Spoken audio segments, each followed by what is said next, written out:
الحمد لله رب العالمين الرحمن الرحيم مالك يوم الدين إياك نعبد وإياك نستعين اهدنا الصراط المستقيم صراط الذين أنعمت عليهم غير المغضوب عليهم ولا الضالين.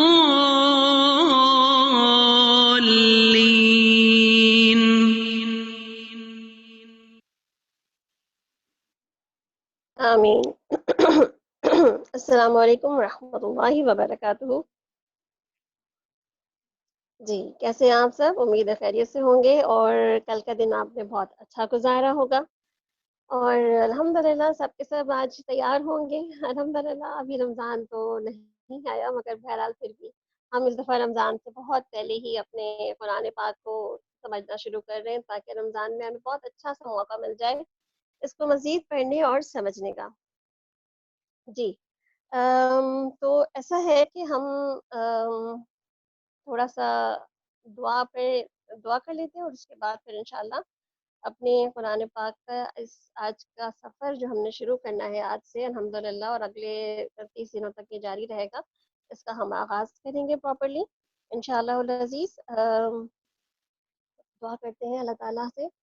نحمده ونصلي على رسوله الكريم أما بعد فأعوذ بالله من الشيطان الرجيم بسم الله الرحمن الرحيم رب اشرح لي صدري ويسر لي أمري واحلل عقدة من لساني يفقهوا قولي رب زدني علما اللهم فقهنا في الدين اللهم إني أسألك علما نافعا ورزقا طيبا وعملا متقبلا آمین یا رب العالمین. جی جناب الحمدللہ آج ہم سب کے سب یہاں پر اللہ کی رضا کی خاطر اکٹھے ہوئے ہیں. مقصد کیا ہے؟ اللہ کی کتاب کا پڑھنا. تو الحمدللہ آئیے دیکھتے ہیں کہ رسول اکرم صلی اللہ علیہ وسلم نے اللہ کی خاطر اکٹھے ہونے والے لوگوں کے لیے کیا فرمایا ہے. رسول اللہ صلی اللہ علیہ وسلم فرماتے ہیں جو لوگ اللہ کے گھروں میں سے کسی گھر میں اللہ کی کتاب کی تلاوت کرتے ہیں اور اس کی تعلیم میں باہم مصروف ہوتے ہیں تو ان پر سکینت نازل ہوتی ہے اور رحمت انہیں ڈھانپ لیتی ہے. فرشتے انہیں گھیر لیتے ہیں اور اللہ تعالیٰ ان کا ذکر اپنے پاس موجود فرشتوں میں کرتے ہیں. اس کا مطلب ہے کہ اگر ہم یہاں ذکر کی مجلس میں ہم سب یہاں بیٹھے ہیں تو ہمارا ذکر اللہ سبحانہ و تعالیٰ اپنے فرشتوں کی محفل میں کریں گے. یعنی کہ ذکر کی فضیلت کیا ہے، اکٹھے بیٹھ کے یاد کرنے کی فضیلت کیا ہے، اس کے اجر و ثواب میں کئی گنا اضافہ ہو جاتا ہے. تو انشاءاللہ ہم آج اس اپنے سفر کا آغاز کرتے ہیں اس دعا کے ساتھ، اس برکت کی دعا کے ساتھ کہ اللہ تعالیٰ اپنا ذکر خیر جو ہے وہ ہماری ناموں کے ساتھ جاری رکھے اور انشاءاللہ العزیز ہم سب جو ہے اس کتاب کو پڑھنے کا بہترین حق ادا کریں اور اس کو سمجھنے کی ہر ممکن کوشش کریں انشاءاللہ. اور جیسے ہی اللہ تعالیٰ نے ہمیں جو جو احکامات اس میں دیے ہیں اس کو آتے ہی ہم کہہ دیں اللہ تعالیٰ میں نے سن لیا اور میں نے مان لیا اور انشاءاللہ اب میں اس کو کرنے والی ہوں. جی جناب ہم باقاعدہ آغاز کرتے ہیں ہماری سورہ فاتحہ کی تلاوت جیسے آپ نے سنی ابھی. تو پہلا جو ہمارا تعارف ہے جو قرآن پاک کا تعارف ہے وہ سورہ فاتحہ. قرآن کیا کہتا ہے؟ الحمدللہ رب العالمین الرحمن الرحیم مالک یوم الدین ایاک نعبد و ایاک نستعین اہدنا الصراط المستقیم صراط الذین انعمت علیہم غیر المغضوب علیہم ولا الضالین آمین. سورہ فاتحہ جو ہے وہ آپ صلی اللہ علیہ وسلم نے ایک مرتبہ کعب بن احبار سے کہا کہ تم مسجد نبوی میں جب بیٹھے ہوئے تھے کہا کہ تم ذرا ٹھہرو. ابی بن کعب سے کعب بن احبار سے نہیں، ابی بن کعب سے کہا اور ابی بن کعب سے ان کا ہاتھ تھام کر فرمایا کہ تم ٹھہرو، جانا نہیں، میں تمہیں آج کوئی خاص چیز سکھاؤں گا. تو ابی بن کعب انتظار کرنے لگے اور یہ اس خواہش میں انتظار کرنے لگے پتہ نہیں آپ صلی اللہ علیہ وسلم آج مجھے کیا سکھانے والے ہیں، اور اتنی خوشی سے انتظار کرنے لگے کہ کیا ہے جو آج مجھے سیکھنے کو ملے گا۔ اور آپ صلی اللہ علیہ وسلم نے اپنی نماز سے فارغ ہونے کے بعد ابی بن کعب کا ہاتھ تھاما اور ان کو پھر سورہ فاتحہ سکھائی۔ تو آپ دیکھیں صحابہ کرام بھی اللہ کی جو اتنی آیات تھیں، اللہ کے احکامات تھے، کتنے خوشی سے لیتے تھے، انتظار کرتے تھے اور سوچتے تھے کہ اب واٹ نیکسٹ، اب کیا آنے والا ہے میرے پاس، اب مجھے کیا ملنے والا ہے۔ الحمدللہ۔ تو آج ہم دیکھیں گے نا کہ ہم بھی کتنے خوشی سے قرآن پاک کو لیتے ہیں، کتنی خوشی سے ہم اس کی اللہ تعالیٰ کی باتوں کو لیتے ہیں کہ ہاں اللہ تعالیٰ میں حاضر ہوں، لبیک، یا اللہ لبیک، میں حاضر ہوں، میں جو بھی کہیں گے آپ، میں حاضر ہوں۔ بہرحال تو اب دیکھیں اس میں جو خاص خاص باتیں انشاءاللہ العزیز سورہ فاتحہ کی ہے وہ بھی ہم دیکھیں گے، مگر سورہ فاتحہ کو جو ہے قرآن کی سب سے بڑی یعنی کہ عظیم آیاتیں بھی کہی جاتی ہیں، یہ بہت ہی عظیم القرآن العظیم ہے یہ بیسکلی، اور اس کو سبع المثانی بھی کہا جاتا ہے، یعنی کہ اس میں 7 ہائیلی پریزڈ ورسز ہے، اس میں جو 7 ورسز ہیں اس کی مطلب اس کو ہائیلی پریز کیا گیا، بہت زیادہ اس کی تعریف کی گئی ہے، بار بار اس کو دہرایا گیا ہے اور ہم اپنی ہر نماز میں اس کو دہراتے ہیں۔ پھر آپ دیکھیں کہ سورہ فاتحہ کو اگر ہم یہ کہیں کہ یہ سبع مثانی کا ایک معنی یہ بھی ہوتا ہے کہ یہ جو ہے تھوڑا سا پیئر کرنے والی ہے، پیئر کرتی ہے، یعنی کہ پیئر کرتی ہے یعنی کسی کے ساتھ پیئر ہو کے پڑھی جاتی ہے۔ سمجھ آ رہی ہے نا، پیئر مطلب ملا کے، ٹھیک ہے۔ تو جیسے ہم نماز پڑھتے ہیں، نماز میں کیا پڑھتے ہیں، سورہ فاتحہ پڑھی، سورہ فاتحہ کے بعد کوئی بھی سورت پڑھی، تو ہم نے اس کو ملا لیا، سورہ فلق ہو، سورہ ناس ہو، یا کوئی سی چھوٹی بڑی صورتیں ہوں، تو ہم کیا کرتے ہیں، پیئر کرتے ہیں۔ تو سبع المثانی کا ایک معنی پیئرڈ کرنا بھی ہے، اس کا مطلب ملانا بھی ہے، پیئر ٹوگیدر، اور تو اسی لیے اس کو جو ہے وہ کسی بھی ہم آئے صورت کے ساتھ اس کو پیئر کرتے ہیں، ایک مطلب تو یہ بھی ہو گیا۔ اس کے علاوہ سورہ فاتحہ کی اگر ہم فضیلتوں میں جائیں تو ایک فضیلت اس کی اور بھی بہت ملتی ہے کہ یہ جو ہے سورہ فاتحہ ایک طرح کا دم ہے، رقیہ ہے، اور یہ زہر کا توڑ بھی علاج بھی کرتا ہے۔ پھر آپ دیکھیں کہ کہتے ہیں کہ سورہ فاتحہ آسمان سے جب اتری تو کہتے ہیں کہ ایک دروازہ کھلا، جبریل علیہ السلام آپ صلی اللہ علیہ وسلم کے ساتھ موجود تھے، کہتے ہیں کہ ایک زوردار آواز آئی، تو جبریل علیہ السلام نے فرمایا کہ آج آسمان کا ایک دروازہ کھلا ہے جو اس سے پہلے کبھی نہیں کھلا تھا، اور پھر ایک فرشتہ آیا، تو جبریل نے فرمایا کہ یہ فرشتہ آیا ہے اور اس سے پہلے کبھی اس زمین پہ آیا نہیں، پہلی دفعہ آیا ہے۔ تو جب وہ آیا تو اس نے آپ صلی اللہ علیہ وسلم کو کیا دیا، آپ صلی اللہ علیہ وسلم کو سورہ فاتحہ اور سورہ البقرہ کی آخری آیات کا تحفہ دیا، کہا کہ یہ 2 نور ہیں جو آپ کو دیے جا رہے ہیں، اور کیا کہا جاتا ہے ان 2 نوروں کے بارے میں، ان کے ساتھ جو بھی دعا مانگی جائے گی وہ قبول کی جائے گی۔ پھر ایک اور بات بھی آتی ہے کہ آپ صلی اللہ علیہ وسلم یہ بھی فرماتے ہیں کہ سورہ فاتحہ کے بارے میں آتا ہے کہ سورہ فاتحہ آپ جو ہے وہ اللہ تعالیٰ فرماتے ہیں کہ میرے بندے اور میرے درمیان تقسیم ہے۔ ابو ہریرہ سے روایت ہے، رسول اکرم صلی اللہ علیہ وسلم فرماتے ہیں کہ اللہ سبحانہ تعالیٰ فرماتے ہیں کہ میں نے اس نماز کو اپنے اور اپنے بندے کے درمیان 2 حصوں میں تقسیم کر دیا، اس کا نصف حصہ میرے لیے اور نصف میرے بندے کے لیے ہے۔ میرے بندے کو وہ بخشا گیا جو اس نے مانگا، جب بندہ الحمدللہ رب العالمین کہتا ہے تو اللہ تعالیٰ فرماتے ہیں کہ میرے بندے نے میرا شکر ادا کیا، جب وہ الرحمن اور الرحیم کہتا ہے تو اللہ تعالیٰ فرماتے ہیں کہ میرے بندے نے میری تعریف بیان کی، اور جب بندہ مالک یوم الدین کہتا ہے تو اللہ تعالیٰ فرماتے ہیں کہ میرے بندے نے میری بڑائی بیان کی، اور جب بندہ ایاک نعبد و ایاک نستعین کہتا ہے تو اللہ تعالیٰ فرماتے ہیں کہ یہ حصہ میرے اور میرے بندے کے درمیان مشترک ہے، اور میرے بندے نے جو مانگا اس کو بخش دیا گیا۔ اور جب بندہ اہدنا الصراط المستقیم صراط الذین انعمت علیہم غیر المغضوب علیہم ولا الضالین کہتا ہے تو اللہ تعالیٰ فرماتے ہیں کہ یہ میرے لیے اور یہ میرے لیے ہے، اور میں نے اپنے بندے کو بخش دیا، اس نے جو مانگا اس کو دے دیا گیا۔ الحمدللہ، الحمدللہ۔ آپ دیکھیں ہم دن اور رات میں کتنی ہی نمازوں میں ہمیں سورہ فاتحہ ہم روز پڑھتے ہیں، کیا روز پڑھتے ہوئے ہمیں ایسا خیال آتا ہے کہ یہ ہمارے اور ہمارے رب کے درمیان تقسیم ہے۔ جب ہم کہتے ہیں الحمدللہ رب العالمین تو کیا یہ خیال آتا ہے کہ رب جو ہے وہ میرے سن رہے ہیں میری اس دعا کو، اس التجا کو، اور میرے ساتھ ساتھ وہ جواب بھی دے رہے ہیں۔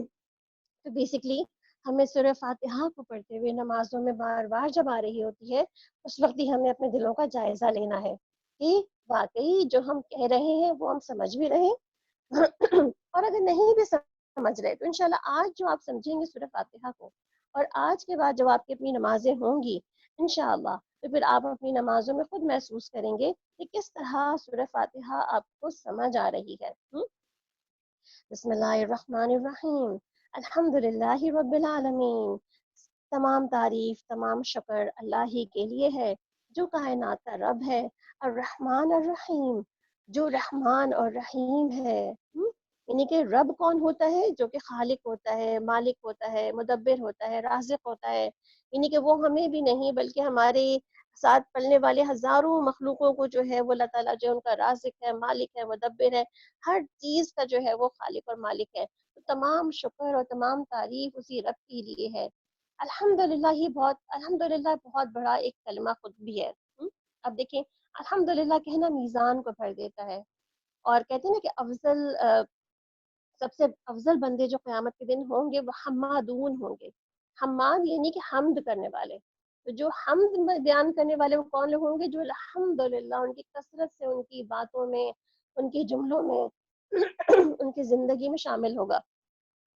اسی طرح ہم دیکھیں اللہ کی خاص رحمت بھی خاص بندوں پر ہی ہوتی ہے، یعنی کہ اللہ کی رحمت جو کہ جنت ہے وہ بھی اللہ کے خاص بندوں کو ہی ملے گی جو کہ اللہ کی حمد اور ثنا کرنے والے ہوں گے۔ تو ہمیں اللہ کی رحمت سے دعا کرنی ہے، یا اللہ رب العالمین ہمیں بھی اپنی رحمت سے جنت الفردوس عطا فرما، آمین۔ تو یہاں پر اللہ سبحانہ تعالیٰ کہہ رہے ہیں کہ الرحمن اور الرحیم بھی وہی ہے، مالک یوم الدین، روز جزا کا مالک بھی وہی ہے، جس دن اعمال کے فیصلے ہوں گے وہ وہی فیصلے کرے گا۔ ایاک نعبد و ایاک نستعین، ہم تیری ہی عبادت کرتے ہیں اور تجھ سے ہی، تیرے ہی آگے ہاتھ پھیلاتے ہیں۔ ابن تیمیہ کہتے ہیں کہ سب سے جو طاقتور دعا میں نے پائی بہت زیادہ ریسرچ اور سمجھنے کے بعد، وہ کیا لگی مجھے؟ ایاک نعبد و ایاک نستعین۔ کیوں؟ اس کے اندر عبادت ہے، اور عبادت کیا ہے؟ عبادت انسان کی ظاہری ہوتی ہے، عبادت انسان باطن سے کرتا ہے، عبادت انسان اقوال سے کرتا ہے، اور عبادت انسان اپنے اعمال سے کرتا ہے۔ تو چار چیزیں جو ہے وہ آپ اپنے ذہن میں یاد رکھ لیں کہ عبادت کیا ہوتی ہے؟ ظاہری بھی ہے، باطنی بھی ہے، اقوال بھی ہے اور اعمال بھی ہے۔ اور عبادت میں کیا چیز ریکوائرڈ ہے اللہ سبحانہ تعالیٰ کو؟ شدید محبت اور شدید تعظیم، یعنی کہ اللہ سے شدید محبت کرتے ہوئے شدید تعظیم کے ساتھ ہم اس کے نام کا ذکر کریں۔ اہدنا الصراط المستقیم، ہمیں سیدھا راستہ دکھا، ان لوگوں کا راستہ جن پر تو نے انعام فرمایا۔ اہدنا الصراط المستقیم، اہدنا الصراط المستقیم بیسکلی ایک بہت خوبصورت دعا بھی ہے جو ہمیں جو ہم دل سے مانگے اس دعا کو کہ اللہ واقعی ہم صراط مستقیم چاہتے ہیں۔ اور حضرت علی رضی اللہ عنہ فرماتے ہیں کہ وہ ایک دعا کہتے تھے کہ اس دعا کثرت سے کرنی چاہیے، اللہم اہدنی وسددنی، اے اللہ میری مجھے ہدایت دے اور مجھے سیدھا رکھ، آمین۔ تو آپ دیکھیں یہاں پر اہدنا الصراط المستقیم، اور صراط بیسکلی اگر آپ اس کو ریلیٹ کریں تو یہ پل صراط اور صراط مستقیم دونوں صراط ایک ہی نظر آتے ہیں۔ مناسبت کیا ہے اس میں؟ دنیا میں جتنا اس صراط پہ چلنا آسان نہیں ہے، اتنا ہی قیامت کے دن بھی پل صراط پہ چلنا آسان نہیں ہوگا۔ اگر کسی نے دنیا میں ہی اس راستے میں چلنا مشکل تر محسوس کیا تو آپ دیکھیں پھر آخرت میں اس پل صراط پہ چلنا کیسے آسان ہو جائے گا۔ تو جو دنیا میں جس رفتار سے چلا، جیسے ہی صراط مستقیم کو کراس کیا، ایسے ہی جو ہے وہ آخرت میں اس پل صراط کو بھی انشاءاللہ کراس کر لے گا۔ اللہ تعالیٰ ہمیں ان لوگوں میں شامل کرے جو پل صراط کو بجلی کی تیزی سے عبور کر لیں انشاءاللہ، آمین۔ صراط الذین انعمت علیہم غیر المغضوب علیہم ولا الضالین، ہمیں ان لوگوں کا راستہ دکھا جن پر تو نے انعام فرمایا، جو مغضوب نہیں ہوئے اور جو بھٹکے ہوئے بھی نہیں ہیں۔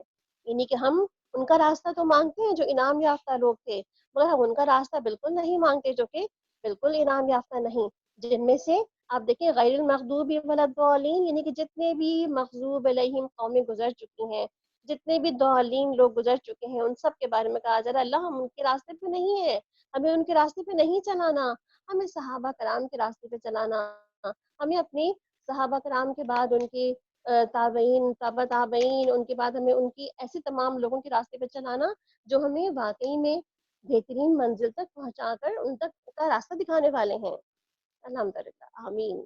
اس کے بعد آمین کہی جاتی ہے تو اس لیے ہم آمین کہتے ہیں۔ سورہ الفاتحہ کے بعد ہم آتے ہیں سورہ البقرہ کے اوپر۔ سورہ البقرہ البقرہ جو ہے الحمدللہ قرآن کی سب سے بڑی صورت ہے، اور اس بڑی صورت کے بارے میں ہمیں کیا پتہ چلتا ہے کہ یہ اللہ سبحانہ تعالیٰ نے اس کے بارے میں کیا فرمایا کہ یہ سورہ مسلم کی روایت ملتی ہے کہ شفاعت کرے گی یہ ہمارے پڑھنے والے کے لیے. اور اس کے علاوہ ایک اور صورت میں طویل روایتیں انشاءاللہ اس کو ہم آگے کہیں جا کے سورہ البقرہ کی اینڈ میں اس کو مزید ڈسکس کریں گے. ٹھیک ہے. اس کے علاوہ اس کے بارے میں یہ بھی ہمیں حدیث ملتی ہے کہ ان دو صورتوں کو زہراوین کہا گیا ہے، یعنی کہ سورہ البقرہ اور سورہ آل عمران. ان دونوں کو پڑھنے والے کے بارے میں کیا آتا ہے کہ یہ دونوں بادل کی صورت میں، کلاؤڈ کی صورت میں ہمارے سروں پر سایہ کریں گی اور ہمیں اللہ سبحانہ تعالیٰ کے سامنے جھگڑا کر کے ہمیں ان سے نکال کے لے جائیں گے. اس کے علاوہ سورہ بقرہ کیا کرتی ہے؟ سورہ بقرہ جو ہے ہمارے گھروں کو شیطان سے دور کرتی ہے. اس کو پڑھنا برکت ہے، اس کو چھوڑنا حسرت ہے. اور نواز بن سمان کہتے ہیں اس کے بارے میں، اپنے گھروں کو قبر نہ بناؤ، یعنی قبرستان نہ بناؤ، کہ شیطان بھاگ جاتا ہے اس گھر سے جہاں سورہ البقرہ پڑھی جاتی ہے. ٹھیک ہے. اور اس کے علاوہ ایک اور بہت بڑا انسینٹیو یہی ہے کہ اس میں کہ سورہ البقرہ پڑھنے سے جادو اور جیسے اثرات قریب نہیں آتے. تو انشاءاللہ آج ہم دیکھتے ہیں سورہ البقرہ کی ان آیات میں کہ کیا باتیں ہیں اور کیا واقعی برکت کا باعث کس طرح سے ہے، اور کیا اس کو پڑھنے سے واقعی شیطان سے محفوظ ہو جاتے ہیں ہم سب. تو انشاءاللہ ہم آج اس کو دیکھتے ہیں، اور اس کے اندر کچھ اور خاص باتیں بھی انشاءاللہ آگے آتی چلی جائیں گی. جیسے البقرہ جو ہے وہ طویل ترین صورت ہے قرآن پاک کی، اس کو قرآن کا کوہان بھی کہا جاتا ہے. البقرہ بیسیکلی الفاتحہ کے دعا کے بعد جواب دعا ہے، آپ اس کو ایسا کہہ سکتے ہیں. ٹھیک ہے. الفاتحہ میں ہم نے دعا مانگی تھی اور البقرہ جواب دعا ہے بیسیکلی. اور اسی سورہ البقرہ میں ہم نے آیت الکرسی بھی انشاءاللہ دیکھیں گے. عظیم آیت ہے، عرش کا خزانہ ہے آخری آیات میں سے، طویل آیت ہے، اس میں آیت دین بھی موجود ہے. ٹھیک ہے.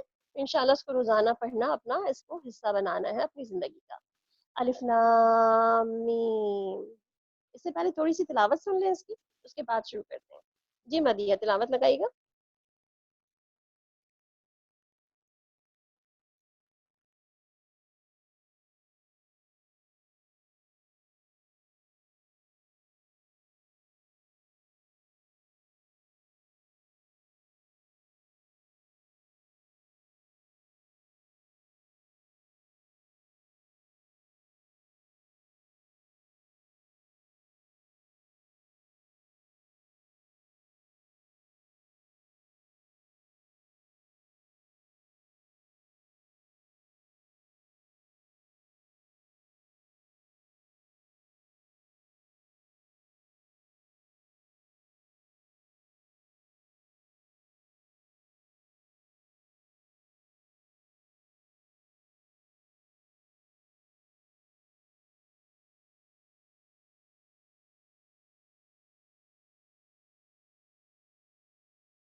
الف لام میم ذالک الکتاب لا ریب فیہ هدی ومن للمتقین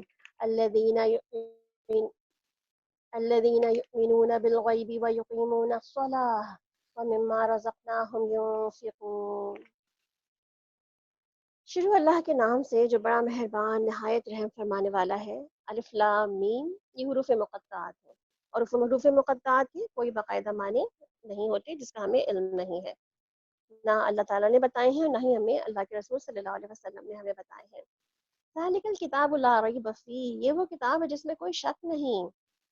اب دیکھیں کیا 100% سچ اللہ سبحانہ تعالیٰ یہاں بتا رہے ہیں ہمیں. دنیا کی واحد کتاب ہے یہ جو اپنے بارے میں یہ دعویٰ کرتی ہے کہ اس میں کوئی شک نہیں.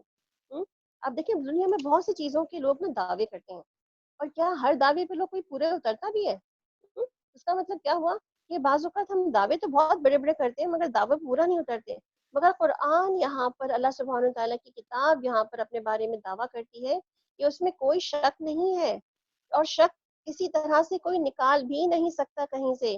تو اس لیے کیا ہے، جو کتاب سارے شک سے پاک ہو، اس میں کوئی ڈاؤٹ نہیں ہے، کوئی سنگل اس کے اندر نقطہ بھی اضافی نہیں ہے، کوئی سنگل اس کے اندر لیٹر اضافی نہیں ہے. تو اس کا مطلب کیا ہوا کہ جو چیز ہمارے لیے اتنی ڈاؤٹ لیس ہو تو کیا اس کو بلیو نہیں کرنا چاہیے، اس کو مان نہیں جانا چاہیے، اس پہ یقین نہیں کر لینا چاہیے؟ ضرور کرنا چاہیے. کیوں؟ کیونکہ دنیا میں اور ایسی کوئی چیز ہے ہی نہیں جس پہ ہم یقین کر سکیں. تو اللہ سبحانہ تعالیٰ یہاں پر سب سے پہلا آغاز ہی اپنا اتنا جاندار یہاں پہ کرتے ہیں اپنی کتاب کی آیات کے بارے میں کہ کوئی شک نہیں ہے، یعنی کہ دماغ اپنا بالکل کلیئر کر لو، خالی بالکل سکون سے پڑھو. کس کو مطلب پتہ ہونا چاہیے، تم پہلے سے اس بات کو اپنے دماغ میں اپنی، وہ کہتے ہیں نیورو سائنسز کہتے ہیں کہ اپنے دماغ میں پہلے اگر آپ کوئی چیز سمجھ لیں، بیٹھا لیں، تو آپ پھر اسی کے مطابق چیزوں کو اخذ کرتے ہیں. اس کا مطلب ہے پہلے یہ چیز اب دماغ میں بٹھا لیں کہ لا ریب ہے یہ کتاب، کوئی شک نہیں ہے اس کتاب میں. تو اس کے بعد ہم کتاب سے بے شمار فائدے انشاءاللہ العزیز اس کو اٹھا سکتے ہیں. اس کے اندر فیہ، اس میں ہدن ہدایت ہے، یعنی کہ اس میں شک بھی نہیں ہے اور ہدایت بھی ہے متقی کے لیے، یہ تقوی والوں کے لیے ہدایت کا سبب بنتی ہے. الذین یؤمنون بالغیب، اور ان لوگوں کے لیے جو غیب پر ایمان لاتے ہیں، ویقیمون الصلاۃ، اور نماز قائم کرتے ہیں، ومما رزقناہم ینفقون، اور اللہ کے دیے ہوئے رزق میں سے خرچ کرتے ہیں. کیا خوبصورت باتیں ہیں یہاں پہ متقین کے لیے کہ متقین غیب پر ایمان لاتا ہے، نماز کی اقامت کا خیال رکھتا ہے، اور جو رزق اس کو اللہ نے دیا ہے وہ اللہ کے بندوں کے ساتھ شیئر کرتا ہے. والذین یؤمنون بما انزل الیک، اور وہ لوگ وہ جو ان پہ نازل وہ اس پر بھی ایمان لاتے ہیں جو نازل کیا گیا ہے آپ صلی اللہ علیہ وسلم پر. وما انزل من قبلک، اور جو کچھ بھی نازل کیا گیا ہے اس سے پہلے بھی. وبالآخرۃ هم یوقنون، اور وہ آخرت پر یقین رکھتے ہیں. یعنی قرآن پر ایمان لانے والے قرآن پر بھی ایمان لاتے ہیں، اور قرآن سے پہلے کی کتابوں پر بھی ایمان لاتے ہیں، اور ساتھ میں آخرت کا بھی یقین رکھتے ہیں. پہلے کی کتابیں کون کون سی جن کا ہم نے کل بھی ذکر کیا تھا؟ تورات، زبور، انجیل، صحف ابراہیم، ساری کتابیں جتنی پہلے آ چکی ہیں. تو ہم سب کیا کرتے ہیں، ہمارا تو ایمان مکمل ہی نہیں ہوتا جب تک ہم یہ نہیں کہہ دیتے آمنت باللہ و کتبہ، ہے نا؟ سب کو پتہ ہے نا، بچپن سے پڑھتے آ رہے ہیں ہم، اور ہم نے بچپن سے بہت ہی رٹا لگایا ہوا ہے اس کا، ایمان مفصل اور ایمان مجمل کا. تو یہ جو مجمل اور مفصل چیزیں ہم نے پڑھی ہیں نا، تو وہ انہی ایمانیات پر بیس کرتی ہیں جو ہم نے یہاں بھی دیکھ رہے ہیں انشاءاللہ. تو کیا کہا جا رہا ہے کہ یہ کتاب جس پہ ہم یقین رکھتے ہیں، اور یہ آخرت پر بھی ہمارا پکا پکا یقین ہے. اس کا مطلب ہے کہ جس چیز پہ یقین ہو تو وہ یقین ہمیں آخری دم تک لے جاتا ہے، کیونکہ یقین جازم ہوتا ہے، یقین کامل ہوتا ہے، یقین ہمیں اینڈ تک لے کے چلا جاتا ہے انشاءاللہ. اور اب دیکھیں نا، اگر ہم یقین ہی نہ ہو قیامت کا، تو ہم آج دنیا میں تو ہر ایک ظلم پر کیا کرتے ہیں، چھوڑو اللہ دے گا بدلہ اس کو، چھوڑو اللہ سے لے لیں گے، چھوڑو اللہ پوچھے گا اس کو. اگر ہم یقین ہی نہ رکھتے آخرت میں تو یہ سب کہاں سے آتا؟ ہم تو خود ہی نکل جاتے نا اپنے ہاتھوں میں تلواریں اور لاٹھیاں اور چھری اور چاقو لے کر کے کہ بس ہمیں خود ہی اپنا فیصلہ کروانا ہے، کوئی اللہ فیصلہ نہیں کرنے والا. یہ یقین ہی ہے ہمیں جو ہمیں روک کر رکھتا ہے کہ ہاں کوئی ہم سے بھی بڑا ہے، جو سب سے بڑا ہے، جو فیصلہ کر لے گا انشاءاللہ. اولئک علی ہدی من ربہم واولئک هم المفلحون، اور یہ لوگ اپنے رب کی طرف سے سیدھے راستے پر ہیں، اور یہی لوگ فلاح پانے والے ہیں. یعنی کامیابی کا یہاں پہ ذکر کر دیا گیا کہ اصل کامیابی کیا ہے، دنیا میں یا آخرت میں؟ کون سی کامیابی اصل ہے؟ دنیا میں گھر، گاڑی، زیور، کپڑا، ڈگری، شادی، مکان، ڈھیر سارے جائیداد، پراپرٹی، یہ سب کامیابی سمجھتے ہیں ہم. مگر یہاں پہ کیا کہا جا رہا ہے کہ اصل کامیاب وہ ہے، اصل کامیابی اس کے لیے ہے کہ جو متقی بن جائے، جو اپنی ایمانیات کو مکمل کر لے. کیونکہ آپ دیکھیں نا، جتنا بھی کچھ ہمارے پاس ہے وہ ہم کیا کرتے ہیں، یہیں چھوڑ جاتے ہیں. ہم کون سا ساتھ لے کے جاتے ہیں اپنے، ادھر ہی چھوڑنا ہوتا ہے ہم نے. تو یہاں پر ہمیں کی ٹو سکسیس دے دیا گیا ہے کہ سکسیس کی چابی، کامیابی کی چابی یہ ہے اصل میں. اور وہ کیا کہ ہم اپنے ایمان کو مضبوط کر لیں. ان الذین کفروا سواء علیہم اانذرتہم ام لم تنذرہم لا یؤمنون، جن لوگوں نے ان باتوں کو تسلیم کرنے سے انکار کر دیا تھا ان کے لیے تو برابر ہے، اور تم انہیں خبردار کرو یا نہ کرو، بہرحال وہ ماننے والے نہیں. ختم اللہ علی قلوبہم وعلی سمعہم، اللہ نے ان کے دلوں پر، ان کے کانوں پہ مہر لگا دی ہے، ان کی آنکھوں پر پردہ بڑھ گیا ہے، وہ سخت سزا کے مستحق ہے۔ یہاں پر ایک اور کیٹیگری اللہ تعالیٰ بتا رہے ہیں، اور وہ کون سی کیٹیگری ہے؟ جو کہتی کیا ہے کہ وہ کہتی ہے کہ اللہ کا کوئی نام ہی نہیں ہے دنیا میں، کوئی نہیں ہوتا دنیا میں، سب کے سب چیزیں خود ہی بنتی ہیں، خود ہی بگڑ جاتی ہیں۔ اور یا تو کچھ وہ لوگ ہیں جو کہتے ہیں کہ ہاں ہوگا مگر ہمارے لیے نہیں ہے، یا پھر یہ کہ وہ انکار کر دیتے ہیں کہ ٹھیک ہے مسلمانوں کا خدا اور ہے، ہمارا خدا اور ہے۔ تو یہاں پر اللہ تعالیٰ کیا فرما رہے ہیں کہ جو انکار کر دیتا ہے، اور یہ انکار اعتقادی انکار ہے، کفر ہے، یہاں پر کفر اکبر مراد ہے یہاں پر۔ تو اللہ تعالیٰ پھر ایسے کفر اکبر والوں کے لیے ساتھ کیا معاملہ کریں گے قیامت کے دن؟ اللہ تعالیٰ نے ان کے دلوں پر، ان کی سماعت پر، ان کی بصارت پہ مہر ہی لگ جائے گی، اور یہ کچھ سننے دیکھنے اور سمجھنے کے قابل ہی نہیں ہوں گے۔ اور بعض لوگ ایسے بھی ہیں جو کہتے ہیں کہ ہم اللہ اور یوم آخر کے دن پر ایمان لائے، حقیقت میں وہ مومن ہی نہیں ہے، وہ اللہ اور ایمان لانے والوں کے ساتھ دھوکے بازی کر رہے ہیں، مگر اصل میں وہ خود ہی اپنے آپ کو دھوکے میں ڈال رہے ہیں، اور ان کو اس کا شعور ہی نہیں ہے۔ فی قلوبہم مرض فزادہم اللہ مرضا ولہم عذاب علیم بما کانوا یکذبون، ان کے دلوں میں بیماری ہے جسے اللہ نے اور بڑھا دیا۔ اور دل کی بیماری کے بارے میں کیا بتایا جا رہا ہے یہاں پہ کہ وہ دل کے بیمار کیسے ہیں؟ وہ جھوٹ بولتے ہیں، اور اس کی پاداش میں ان کی دردناک سزا ہے، یعنی کہ ان کے جھوٹ کیوں ہی بیماری کہی جا رہی ہے ان کے دل کی، ان کے نفاق کو ہی بیماری کہی جا رہی ہے ان کے دلوں کی۔ تو ہم کیا کریں؟ اپنے دلوں کے لیے دعا کریں، اللہم اجعل فی قلبی نورا وفی بصری نورا، یہ دعا کریں تاکہ اللہ تعالیٰ ہمارے دل کو نور سے بھر دے۔ کیوں؟ کیونکہ دل سے بھی ہمارا اقرار، زبان سے بھی اقرار، اور اعضاء کا بھی اقرار ہونا چاہیے، تو ہی ہمارے دل جو ہے نفاق کی بیماری سے محفوظ رہیں گے۔ جب کبھی ان سے کہا گیا کہ زمین میں فساد نہ برپا کرو، تو انہوں نے کہا کہ ہم تو اصلاح کرنے والے ہیں۔ خبردار، حقیقت میں یہی لوگ مفسد ہیں، مگر انہیں اس کا شعور ہی نہیں ہے۔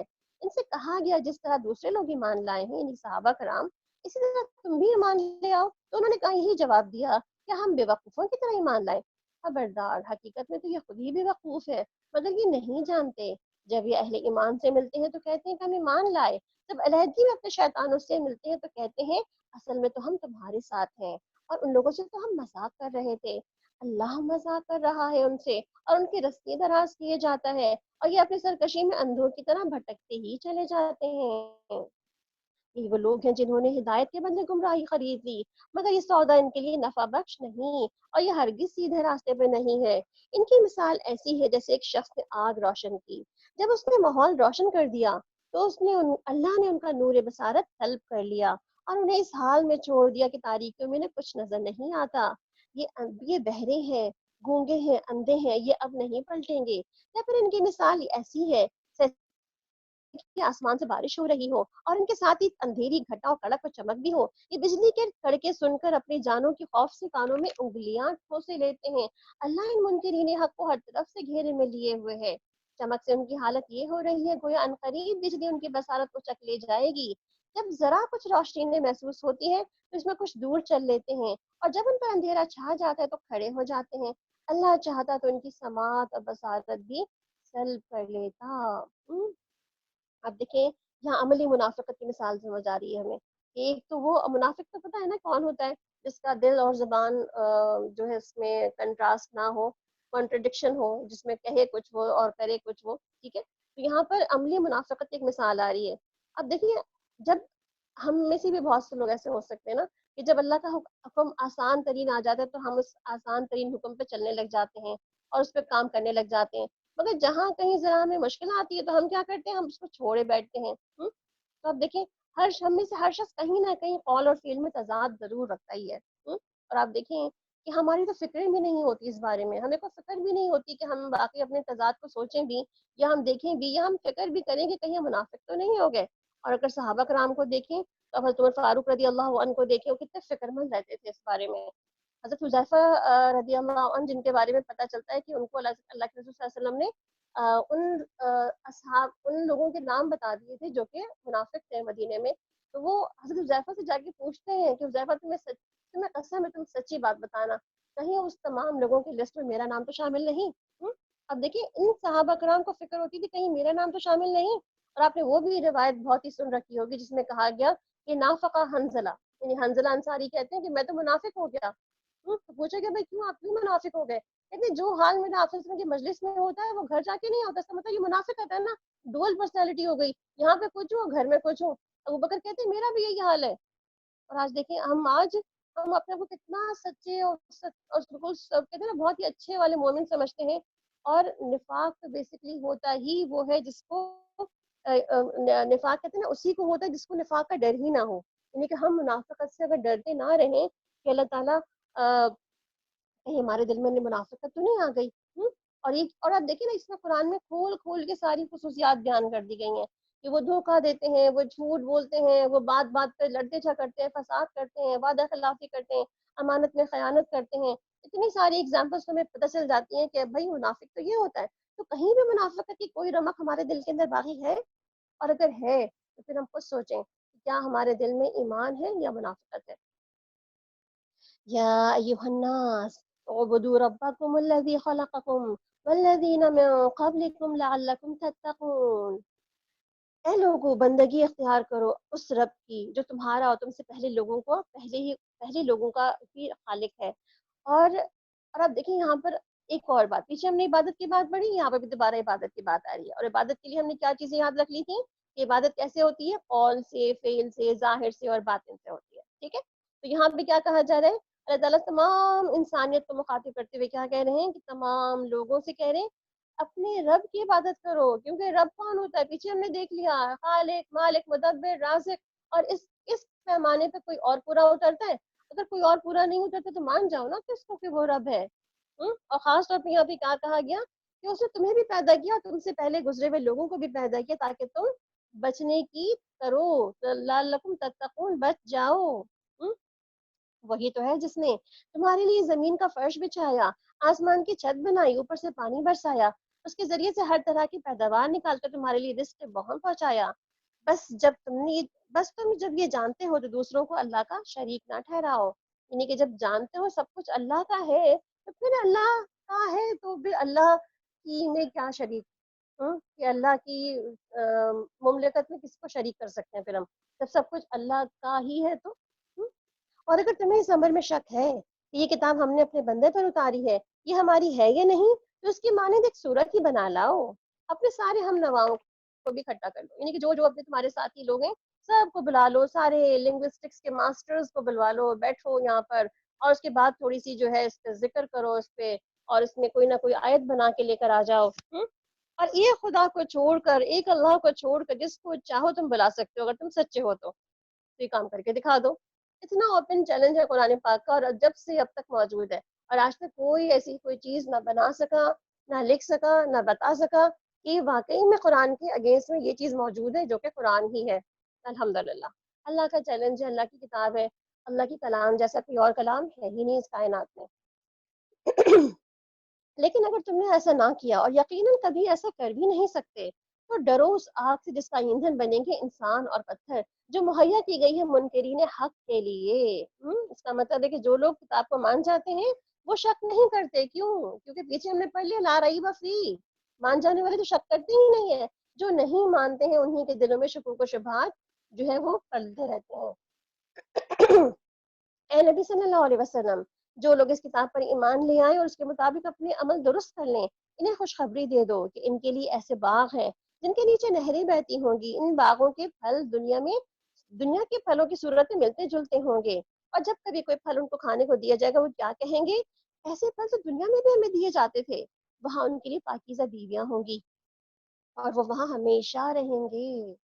یہاں بشارت دی جا رہی ہے, وہ بشر خوشخبری ہے اس کے لیے جو ایمان لایا اور جنہوں نے عمل صالح کیا. تو عمل صالح بیسیکلی کیا ہوتا ہے؟ عمل صالح کہ وہ کام جو اللہ کے لیے کیا جائے اور آپ صلی اللہ علیہ وسلم کے طریقے کے مطابق کیا جائے. اور عمل صالح کی 4 بنیادیں ہوتی ہیں, 4 اجزاء ہوتے ہیں عمل صالح کے. پہلا علم, دوسرا اچھی نیت, تیسرا صبر, اور چوتھا اخلاص. یہ 4 چیزیں ہوں تو عمل صالح کہلاتا ہے.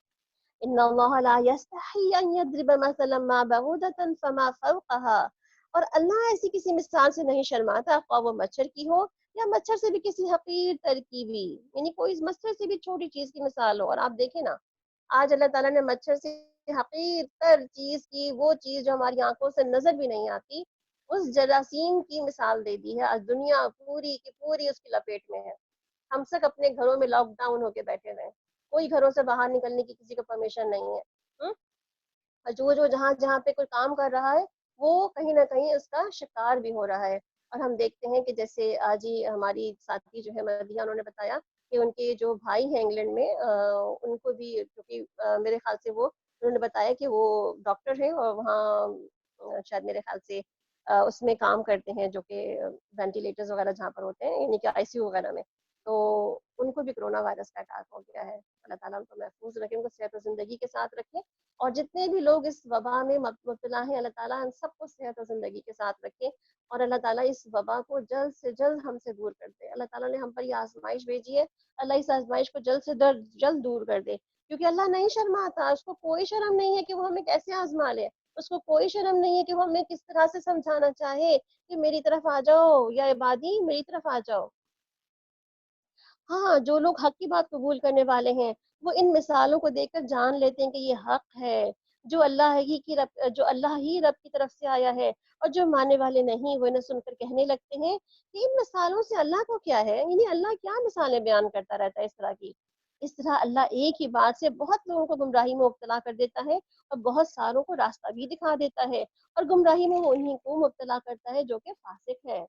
اللہ کے عہد کو مضبوط باندھ دینے کے بعد توڑ دیتے ہیں. اللہ نے اسے جوڑنے کا حکم دیا, اسے کاٹ دیتے ہیں, زمین میں فساد کرتے ہیں. حقیقت میں یہی لوگ نقصان اٹھانے والے ہیں. اب یہ چوتھی کیٹیگری ہے. پہلے ہم نے پڑھی تھی متقین کی, دوسری ہم نے پڑھی تھی کافرین کی, تیسری ہم نے پڑھی منافقین کی, اور یہ چوتھی کیٹیگری ہے قرآن میں فاسقین کی. تو فاسق کون ہے؟ بیسکلی جو اللہ سے کیے ہوئے وعدے کو توڑ دیتا ہے. تو کیا ہم اللہ سے کیے ہوئے وعدے کو توڑتے ہیں؟ ہم نے بھی کچھ وعدے کر رکھے ہیں نا اللہ تعالیٰ کے ساتھ. ایک تو ہم نے لا الہ کا ہی وعدہ کر رکھا ہے کہ اللہ کے سوا کوئی اور الہ نہیں. اس وعدے کی بھی ہم خلاف ورزی کرتے رہتے ہیں بعض اوقات. کبھی کسی اور کو ہم کہتے ہیں کہ فلاں جو ہے وہ ہمیں نوازنے والا ہے, فلاں جو ہے ہمیں بخشنے والا ہے. تو بیسکلی یہاں پر کیا کہا جا رہا ہے کہ جو فاسقین ہیں مناسب یہ کہ اللہ کے عہد کو توڑتے ہیں بلکہ رشتوں کو بھی کاٹتے ہیں. اور آپ دیکھیں آپ صلی اللہ علیہ وسلم نے کیا فرمایا, جس کو اپنی رزق میں اور عمر میں برکت چاہیے وہ صلہ رحمی کرے, اپنے رشتوں کو جوڑے. کیف تکفرون باللہ وکنتم امواتا فاحیاکم, تم اللہ کے ساتھ کفر کیسے کا رویہ کیسے اختیار کر سکتے ہو حالانکہ تم بے جان تھے. اس نے تم کو زندگی عطا کی, پھر وہی تمہیں موت دے گا, پھر وہی تمہیں دوبارہ زندگی عطا کرے گا, پھر اسی کی طرف تمہیں پلٹ کر واپس جانا ہے. وہی تو ہے جس نے تمہاری زمین کی ساری چیزیں پیدا کی, پھر اوپر کی طرف توجہ دلائی, اور ساتھ آسمان مقرر کر دیے. وہ ہر چیز کا علم رکھنے والا ہے, کچھ بھی چھپا ہوا نہیں ہے اس سے. ہم کوئی ہر چیز کا علم رکھ سکتے نہیں, مگر اللہ سب سے بڑا عالم و فاضل ہے. کوئی چیز اس کی نگاہ سے اوجھل نہیں ہے, کوئی چیز اس کی پہنچ سے باہر نہیں ہے, اور وہ ہر چیز کا علم رکھنے والا ہے. پھر یہاں پر اس سے آگے جو ہے وہ اللہ تعالیٰ ایک واقعے کا ذکر کرتے ہیں. بیسکلی کریشن پلان ہے اللہ تعالیٰ کا انسان کے بارے میں, اور انسان کا کریشن پلان اللہ تعالیٰ قرآن پاک میں کئی جگہ پر ڈسکس کرتے ہیں, اور یہاں پر بھی اللہ سبحانہ تعالیٰ انسان کا کریشن پلان ہی ذکر کر رہے ہیں. وَإِذْ قَالَ رَبُّكَ لِلْمَلَائِكَةِ إِنِّي جَاعِلٌ فِي الْأَرْضِ خَلِيفَةً.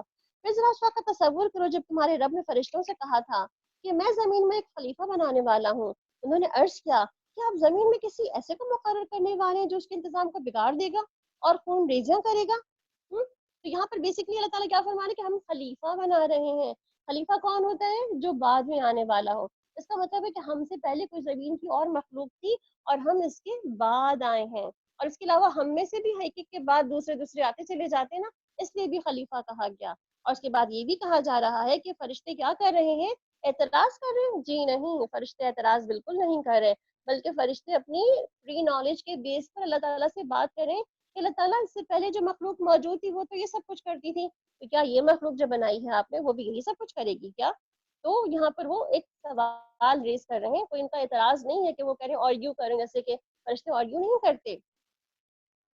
اور اگر آپ کا یہ مقصد ہے کہ آپ نے اس مخلوق کو اس لیے بنایا ہے کہ آپ کی حمد و ثنا کے ساتھ تسبیح بیان کریں, تو ہم تو آپ کی حمد و ثنا کے ساتھ تسبیح بیان کر ہی رہے ہیں. یعنی کہ اگر آپ کا مقصد یہ ہے کہ انسان دنیا میں حمد و تسبیح بیان کرے گا, اللہ کی تعریف و تسبیح کرے گا, تو ہم تو کر ہی رہے ہیں اس کے بارے میں. اور بیسکلی اور بیسک اب دیکھ لے سکتے ہیں کہ ہم سب جو ہیں جتنی تسبیح اور جتنی تعریف بیان کر لیں اللہ سبحانہ تعالیٰ کی, مگر ہم میں کہیں نہ کہیں کمی کوتاہی آ ہی جاتی ہے. جیسے کل ہی ہم بات کر رہے تھے نا, ہم کوئی ذکر شروع کرتے ہیں, کوئی دعا شروع کرتے ہیں, ہم کوئی بھی تسبیح شروع کرتے ہیں, اور بیچ راستے میں کیا ہوتا ہے کہ ہم وہ کرتے کرتے بھول جاتے ہیں. جبکہ فرشتوں کی تو خوراک ہی یہی تسبیح ہے, وہ تو اللہ کی تسبیح ان کی خوراک ہے. سبحان اللہ والحمد للہ ولا الہ الا اللہ واللہ اکبر سبحان اللہ وبحمدہ سبحان اللہ العظیم. آپ دیکھیں تمام قسم کی تسبیحات جو ہیں اللہ کی پسندیدہ تسبیحات ہیں, اور فرشتے جو ہے وہ یہی تسبیحات کرتے ہیں. تو یہ کیا کہا جا رہا ہے یہاں پہ کہ فرشتے جو تسبیحات کرتے ہیں, تو فرشتوں جیسا اگر ہمیں بننا ہے, فرشتوں کے جیسا عمل ہمیں یہ سیکھنا ہے کرنا, تو ہمیں بھی اللہ کی حمد و ثنا, اس کی تسبیح, اس کی تقدیس بیان کرتے ہی رہنا چاہیے. آن اینڈ آف اللہ تعالیٰ کا ذکر کچھ نہ کچھ کرتے رہنا چاہیے. اس کے بعد اللہ نے آدم علیہ السلام کو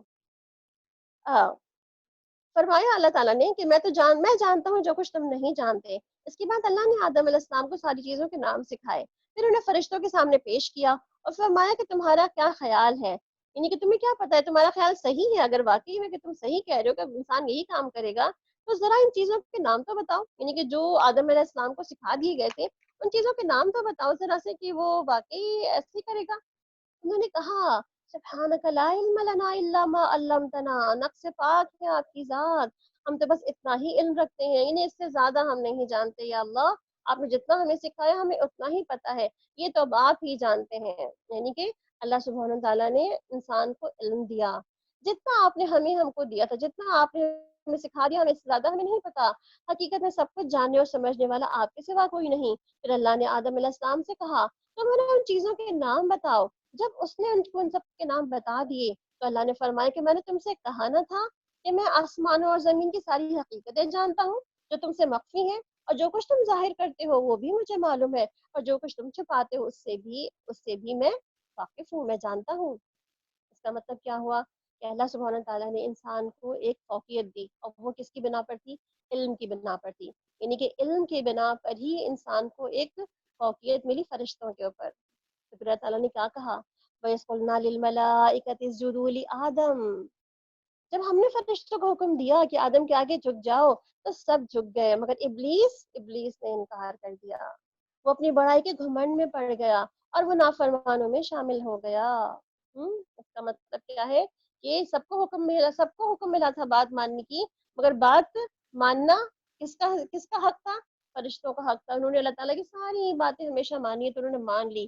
مگر ابلیس جو کہ موجود تھا پہلے ہی سے وہاں پر, اس نے کہا نہیں میں نہیں مانتا بھائی, میں نہیں مانتا, میں تو بنا ہوں آگ سے اور یہ بنا ہے مٹی سے, میں کیسے اس کو بڑا مان لوں اپنے سے. ابلیس نے تکبر کیا, اپنے آپ کو بڑا سمجھا. یعنی کہ بڑا سمجھا, وہ تھا نہیں بڑا, صرف سمجھنے سے بڑا نہیں ہو جاتا. ٹھیک ہے, تو ہم کیا دیکھ رہے ہیں, ہم نے فرشتوں کا رویہ دیکھا, ہم نے شیطان کا رویہ دیکھا, اور اب ہم انسان کا رویہ بھی دیکھیں گے انشاءاللہ. وَقُلْنَا يَا آدَمُ اسْكُنْ أَنْتَ وَزَوْجُكَ الْجَنَّةَ, اور ہم نے آدم علیہ السلام سے کہا تم اور تمہاری بیوی دونوں جنت میں رہو, یہاں سے با فراغت جو چاہو کھاؤ, مگر اس درخت کا رخ نہ کرنا.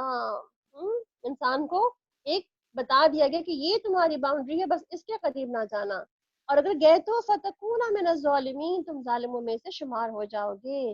آخرکار شیطان نے ان دونوں کو اس درخت کی ترغیب دلا کر ہمارے حکم کی پیروی سے ہٹا دیا, اور انہیں اس حالت سے نکلوا کر چھوڑا جس میں وہ تھے. ہم نے حکم دیا کہ اب تم سب یہاں سے اتر جاؤ, تم ایک دوسرے کے دشمن ہو. یعنی انسان کا دشمن ہے, انسان شیطان کا دشمن ہے, شیطان بھی انسان کا دشمن ہے, اور تمہیں ایک خاص وقت تک کی زمین میں ٹھہرنا اور وہیں گزر بسر کرنا ہے. اس وقت آدم علیہ السلام نے اپنے رب سے چند کلمات سیکھ لیے. یہ ہے انسانی رویہ. چند کلمات سیکھ کر توبہ کی, جس کو اس کے رب نے قبول فرما لیا. کیونکہ وہ بڑا معاف کرنے والا اور رحم فرمانے والا ہے. یہاں پر انسانی رویہ نظر آتا ہے کہ انسان غلطی ہو جاتی ہے, انسان اپنی غلطی کو مان جاتا ہے, اپنی غلطی کا اعتراف کر لیتا ہے, اور اپنی غلطی پر اللہ تعالیٰ سے توبہ اور استغفار کا خواہشگار ہوتا ہے, اور بخشش مانگتا ہے اللہ سبحانہ تعالیٰ سے. تو یہاں پر کیا دعا کی, ربنا ظلمنا انفسنا وان لم تغفر لنا وترحمنا لنکونن من الخاسرین. یا اللہ اگر تو نے معاف نہ کیا تو ہم تو خسارہ اٹھانے والوں میں سے ہو جائیں گے. ہم نے کہا تم سب یہاں سے اتر جاؤ, پھر جو میری طرف سے کوئی ہدایت تمہارے پاس پہنچے, تو جو لوگ میری اس ہدایت کی پیروی کریں گے ان کے لیے کسی رنج اور خوف کا موقع نہیں ہوگا. اور جو اس کو قبول کرنے سے انکار کریں گے اور ہماری آیات کو جھٹلائیں گے تو آگ میں جانے والے لوگ ہیں جہاں وہ ہمیشہ ہمیشہ رہیں گے۔ تو یہاں سے کیا ہوا، آدم علیہ السلام کو زمین پر اتار دیا گیا۔ اب دیکھیں آدم علیہ السلام نے بات بھلا دی، کیا بات بھلا دی؟ کہ درخت کا پھل نہ کھانا، نقصان ہو گیا نا، اللہ ناراض ہو گئے۔ ناراضگی دور کرنے کے لیے کیا کیا پھر انہوں نے، کیا طریقہ اختیار کیا؟ توبہ کر لی۔ جیسے ہم سب بھی غلطیاں کرتے ہیں نا، تو ہم سب بھی کیا کریں، اپنی توبہ کا کچھ نہ کچھ ٹارگٹ کر لیں۔ رمضان بھی قریب آنے والا ہے تو ہم کچھ نہ کچھ اپنے لیے لکھ رکھ کے اللہ تعالیٰ میں نے فلاں بھی غلطی کر لی، فلاں بھی کر لی، اللہ تعالیٰ ان سب کے لیے جو ہے وہ ابھی سے ہم توبہ اور بخشش کی اپنی دعائیں کرنا شروع کر دیں، کوشش اور محنت تو کرنا ہی شروع کر دینا۔ اور آدم علیہ السلام نے جو کلمات کہے تھے وہ بھی ہم کہہ سکتے ہیں، اور جو یونس علیہ السلام نے کلمات کہے تھے ہم وہ بھی کہہ سکتے ہیں، لا الہ الا انت سبحانک انی کنت من الظالمین، کہ اللہ واقعی میں ظالم ہوں، آپ سے بھی آپ بڑے ہیں سب سے۔ یا بنی اسرائیل، اے بنی اسرائیل ذرا خیال کرو میری اس نعمت کا جو میں نے تم کو عطا کی تھی۔ نعمتوں کا ذکر آ رہا ہے بنی اسرائیل کا، یہاں سے بنی اسرائیل کی کئی رکوع میں بنی اسرائیل سے بات کی جائے گی۔ اب دیکھیں نا امت مسلمہ کو خطاب کر کے اب پچھلی امت کا حوالہ دیا جا رہا ہے، اور پچھلی امت کو بھی بات بتائی جا رہی کیسے اس کو دعوت ملی تھی، دعوت کے ساتھ اس نے کیا کیا، اور کہاں عقیدے خراب کیے، کہاں پہ اپنے اعمال خراب کیے، اور کس طرح ان کی عزت جو تھی وہ ذلت میں بدلتی چلی گئی۔ ان خرابیوں کو تذکرہ کیا جا رہا ہے یہاں پہ، اور تذکرہ کیوں کیا جا رہا ہے بیسکلی، تاکہ ہم سب ان خرابیوں سے بچ جائیں۔ ہم دیکھیں کہ کیا ہم نے بھی اسی خرابی میں مبتلا رہنا ہے، کیونکہ ہمارے ساتھ بھی تو وہی ذلت اور محتاجی ہوگی نا پھر، اگر ہم بھی خرابی میں مبتلا رہیں گے۔ تو اللہ تعالیٰ ہمیں ایک امت کی مثال دے کے بات سمجھانے کی کوشش کر رہے ہیں۔ اور بنی اسرائیل کی جو نبی تھے ان کے موسیٰ علیہ السلام تھے ان کے نبی، تو موسیٰ علیہ السلام کو کیا کچھ ملا تھا، ہدایت ملی ان کو اپنی کتاب تورات ملی، ٹھیک ہے، اور اس کے علاوہ دنیا میں ان کو امامت ملی، نبوت کا درجہ ملا ان کو، تو بے شمار فضیلتیں بے شمار نعمتیں جو ہے اس قوم کو دی گئیں، انبیاؤں سے لے کر کے باقی بادشاہت سے لے کر کے بہت سے معجزات سے لے کر کے کیا کیا چیزیں تھیں جو انشاءاللہ العزیز ہم آگے اس کا ذکر پڑھتے ہی رہیں گے۔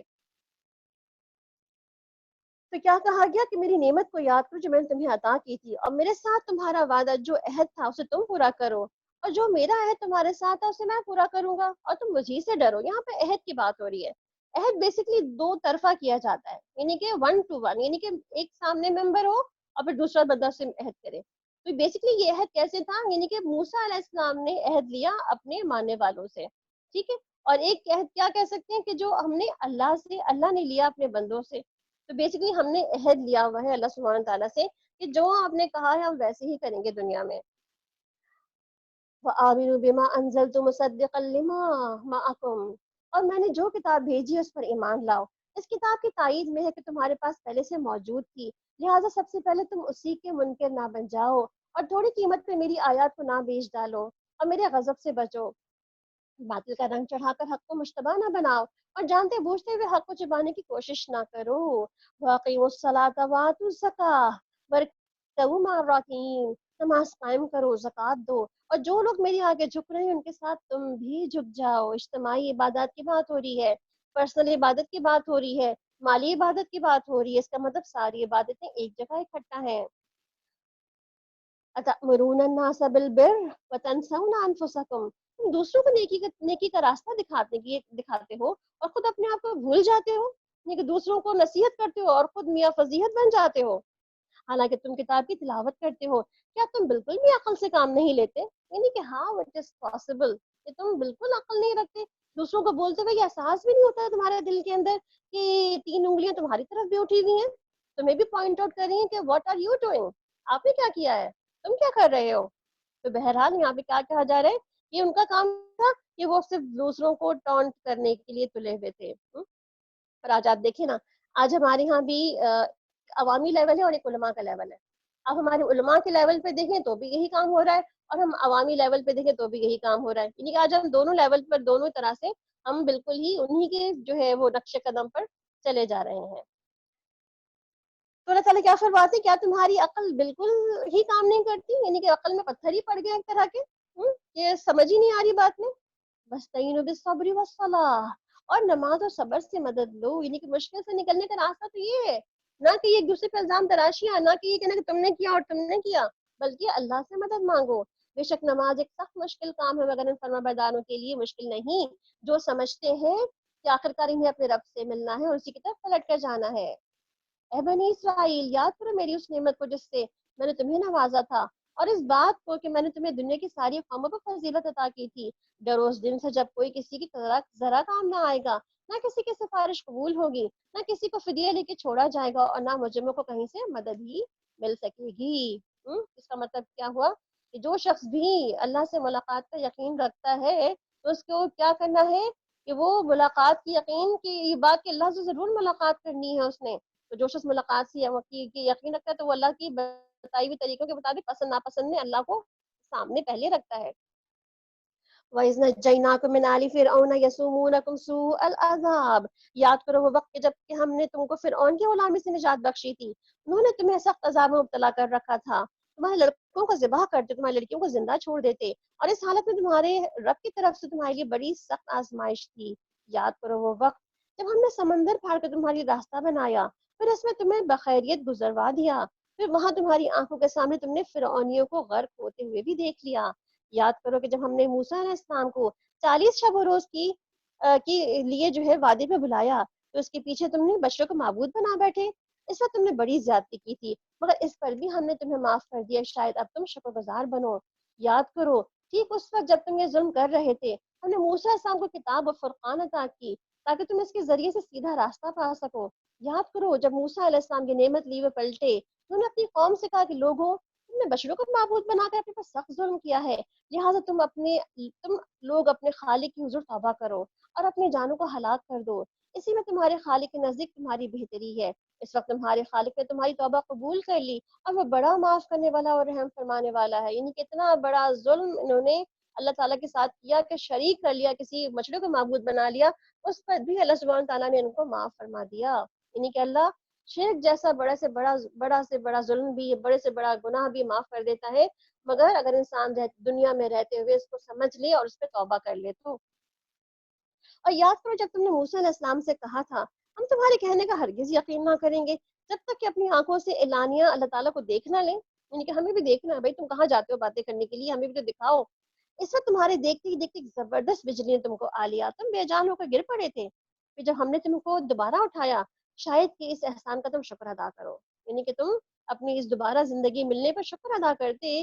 اللہ کی آپ نے زندگی دی ہے ہمیں, جیسے آج ہم شکر ادا کر رہے ہیں نا, جن لوگوں کو جن کی زندگیاں بچ رہی ہیں اس کرونا وائرس سے, تو شکر ادا کر رہے ہیں کہ اللہ ہمیں آپ کا 13,000 اور لاکھ گنا شکر ہے کہ ہم محفوظ ہیں اس بیماری سے, ہم محفوظ ہیں اس جراثیم سے, ہم محفوظ ہیں اس وبا سے. الحمدللہ اللہ محفوظ رکھے ہم سب کو, آمین. پھر ہم نے تم پہ بادل کا سایہ کیا, امن و سلوہ کی غذا تمہارے لیے فراہم کی اور تم سے کہا کہ جو پاک چیزیں ہم نے تمہیں بخشی ہیں انہیں کھاؤ, اور تمہارے پہلوؤں نے بہت کچھ کیا اور وہ ہم پہ ظلم نہ تھا. اب دیکھیں یہاں پر بھی ایک سچویشن ایسی آ رہی ہے جو کہ لاک ڈاؤن کی سچویشن ہے. یعنی کہ بنی اسرائیل جب نکلے تھے مصر سے, اس کے بعد جب بیدار تی میں پہنچے, یعنی کہ وادی تی میں پہنچے, تو کیا کہا گیا کہ یہیں پہ ان کو قید کر دیا گیا, لاک ڈاؤن کر دیا گیا. اور اس لاک ڈاؤن میں وہ تقریباً 40 ایئرز, سوچے ہمارا تو 40 days ہی شاید ابھی پورا نہیں ہوا مگر ہم اسی میں اتنا گھبراؤ گئے اور کتنا پریشان ہو گئے. وہ 40 ایئرز تک جو ہے وہ وادی تی میں, وادی سینا میں قید رہے, اور اسی میں صبح کرتے اسی میں شام کرتے. اللہ تعالیٰ نے وہاں ان کو من و سلوہ بھی دیا, یعنی گھر بیٹھے رزق بھی مل رہا تھا, جیسے آج ہمیں بھی گھر بیٹھے رزق مل رہا ہے نا الحمدللہ. گھروں میں راشن موجود ہے, باہر پرچون کی دکانیں موجود ہیں جہاں سے آپ جو سودا خریدنا چاہیں, سبزی پھل اور باقی اجناس وغیرہ خرید سکتے ہیں. تو ہم بھی من و سلوہ ہی کہیں گے نا اس کو کہ ہمارے پاس بھی من و سلوہ موجود ہے. تو ہم دیکھیں آج ہم اس من و سلوہ کو کیا کہہ رہے ہیں, اوہو باہر کی ساری چینز تو بند ہے نا, کوئی پیزا تو آرڈر نہیں کر سکتے ہم, کوئی برگرز تو نہیں کھا سکتے ہم, اب کیا ہوگا. جو ہم میں سے بہت سے لوگوں کو باہر کے کھانے کی عادت ہے, جن کے ہر دوسرے دن جو ہے باہر فوڈ پینڈا والا کھڑا ہوتا ہے, تو ان کے ساتھ کیا ہے کہ وہ تو بےچارے ترس رہے ہیں کہ کب یہ سب کچھ ملے کھٹے اور ہم سب کو کھانے کو یہ سب کچھ ملے. تو آپ دیکھیں اللہ تعالیٰ نے ہمیں کتنا اچھا گھر میں بند کر کے کہا ہے کہ اچھا اپنی امیونٹی اسٹرانگ کرو, اچھا کھانا کھاؤ, صحت بخش غذائیں خود پکاؤ جانے صحت کے اصولوں کے مطابق اور کھاؤ, اور انشاءاللہ العزیز پھر تم اچھے کہتے ہیں نا ایک بہت صحت مند مومن ہو جاؤ گے, تو تمہیں کوئی بیماریاں بھی اٹیک نہیں کریں گی. اور گھروں میں بیٹھے ہو تو کیا کرو, اللہ کا ذکر, اللہ کی یاد, اپنے آپ کو ایمانی طرح سے بھی امیونٹی اسٹرانگ کرو، یعنی ایمانی امیونٹی بھی اور جسمانی امیونٹی بھی اسٹرانگ کرو۔ تو بہرحال اللہ تعالیٰ پہ کیا فرما رہے ہیں کہ اللہ تعالیٰ کہنے کہ وہ ظلم نہیں تھا ان کے اوپر، یعنی کہ یہ سب کچھ ان پہ ظلم کی بنا پر نہیں ان کو قید کر دیا گیا تھا، بلکہ شکر گزاری تھی۔ تو you must be thankful to your god, یعنی کہ آپ اللہ تعالیٰ سے شکر ادا کریں کہ آپ دیکھیں نا سارا سال ہم کتنا لگے بندے کام کرتے رہتے ہیں نا، بھاگ دوڑ بھاگ دوڑ بھاگ دوڑ، کبھی فرصت کے لمحات ملتے ہیں ہمیں، ایون رمضان بھی کبھی ہمیں ایسا فارغ ملا کہ کچھ نہ کرنے کو ہو ہمارے پاس۔ تو اب دیکھیں اللہ تعالیٰ نے کتنا فارغ کر دیا نا، سوچو اپنے بارے میں، کتنی ساری ہیبٹ ڈیولپمنٹ ہم کر سکتے ہیں، کتنی ساری ہم اپنے پلانز جو ہماری زندگی میں خالی پلانز ہی رہتے تھے اس کو ہم فلفل کر سکتے ہیں، کتنے ٹارگٹس جو ہم ہمیشہ بنا بنا کے اس کو کراس لگاتے رہتے تھے کہ یہ بھی نہیں ہو سکتا یہ بھی نہیں ہو سکتا، وہ پورے ہو سکتے ہیں۔ تو ویل اٹ، چانس ملا ہے ہمیں، we have to thankful to اللہ سبحانہ تعالیٰ کہ اس نے ہمیں یہ چانس دیا ہے اور ہمیں تو اس چانس کو اویل کرنا چاہیے انشاءاللہ۔ تو ہم سب جو ہے اس موقع کو بہترین طریقے سے اویل کریں گے انشاءاللہ۔ اور ابھی تو یہ سلسلہ شروع ہوا ہے انشاءاللہ، آخر تک بھی ہم اس کو دیکھتے ہی رہیں گے کہاں کہاں اللہ سبحانہ تعالیٰ نے ہمیں کیسے کیسے گائیڈ لائنس دے رکھی ہیں۔ بلکہ انہوں نے خود اپنے آپ پر ہی ظلم کیا۔ پھر یاد کرو کہ جو ہم نے تم سے کہا تھا کہ یہ بستی جو تمہارے سامنے ہے اس میں داخل ہو جاؤ، اس کی پیداوار جس طرح سے چاہے مزے سے کھاؤ، مگر بستی کے دروازے میں سجدہ ریز ہوتے ہوئے داخل ہونا اور کہتے جانا حتتن حتتن، کہتے جانا اللہ بخش دے اللہ بخش دے، استغفر اللہ استغفر اللہ استغفر اللہ۔ مگر کیا کیا انہوں نے؟ جو بات اللہ تعالیٰ نے کہی تھی اسی کو بدل دیا، حتتن کی جگہ ہنتتن ہنتتن، گندم گندم مانگنے لگے، جیسے آج ہم آٹا آٹا کر رہے ہیں، ہمیں آٹا چاہیے آٹا چاہیے۔ ہم تمہاری خطاؤں سے درگزر کریں گے اور نیکوکاروں کو مزید فضل و کرم سے نوازیں گے، مگر جو بات کہی گئی تھی ظالموں نے اس کو بدل کر کچھ اور کر دیا۔ آخرکار ہم نے ظلم کرنے والوں پر آسمان سے عذاب نازل کیا، یہ سزا تھی ان نافرمانیوں کی جو وہ کر رہے تھے۔ اللہم حافظنا۔ اللہ تعالیٰ کیا کہہ رہے ہیں کہ شکر گزاری نہ ہو چیزوں کی، اللہ تعالیٰ کی نعمتوں کی، تو پھر کس طرح سے نافرمانیوں کی سزائیں ہمیں ملتی ہیں۔ اللہ تعالیٰ محفوظ رکھے ہم سب کو۔ یاد کرو جب موسیٰ علیہ السلام نے اپنی قوم کے لیے پانی کی دعا کی تو ہم نے کہا تھا کہ فلاں چٹان پر اپنا عصا مارو، چنانچہ اس سے 12 چشمے پھوٹ نکلے، پھر ہر قبیلے نے جان لیا کہ کون سی جگہ اس کے پانی لینے کی جگہ ہے۔ اس وقت یہ ہدایت کر دی گئی تھی کہ اللہ کا دیا ہوا رزق کھاؤ پیو اور زمین میں فساد نہ کرو، یعنی کہ زندگی اپنی اس چیزوں میں حرام نہ کرو کہ تم کھانے پینے میں ہی جھگڑے میں لگے ہوئے ہو، بلکہ جیسے آج ہم دیکھیں نا ہمارا سارا جھگڑا کھانے پینے پر ہی ہے۔ آج جو ہم کھانا کھانا کھانا کر رہے ہیں، آپ سوچیں اگر ہم واقعی سارے لوگ یہ سوچتے تھے کہ ہمیں اتنا اچھا موقع ملا، گھروں میں بیٹھے ہیں، شعبان کا مہینہ ہے، روزے رکھیں، تو کوئی اتنے کیوس نہیں مچتی کہ کھانا ہے کھانا نہیں ہے۔ آپ دیکھیں نا شیخ ابی طالب بھی سوچ لیں کیا ملا تھا وہاں پہ مسلمانوں کو، کیا ملا تھا آپ وسلم کو، کیا کھایا تھا حضرت خدیجہ رضی اللہ عنہ نے۔ تو اسی طرح سے ہم دیکھیں کہ کس طرح سے جو ہے وہ بہت سے لوگوں کے ساتھ بہت سے واقعات گزر چکے ہیں۔ ہم اپنے اس ٹائم کو بہت ہی پازیٹیولی یوز کر سکتے ہیں، بہت ہی اس کو 100% ہم اس کو کیش کر سکتے ہیں اس ٹائم کو، نہ کہ یہ کہ ہم اس میں یہ سب کرنا شروع کر دیں۔ بہرحال اللہ تعالیٰ یہاں پہ کیا فرما رہے ہیں کہ ان سے کہا گیا تھا کہ کھاؤ پیو زمین فساد نہ کرتے پھرو۔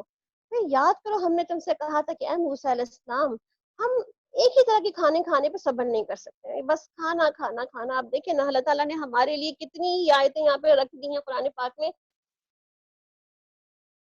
کہ واقعی ہم میں سے بھی ہر ایک کا موضوع بحث کھانا ہی تو ہے۔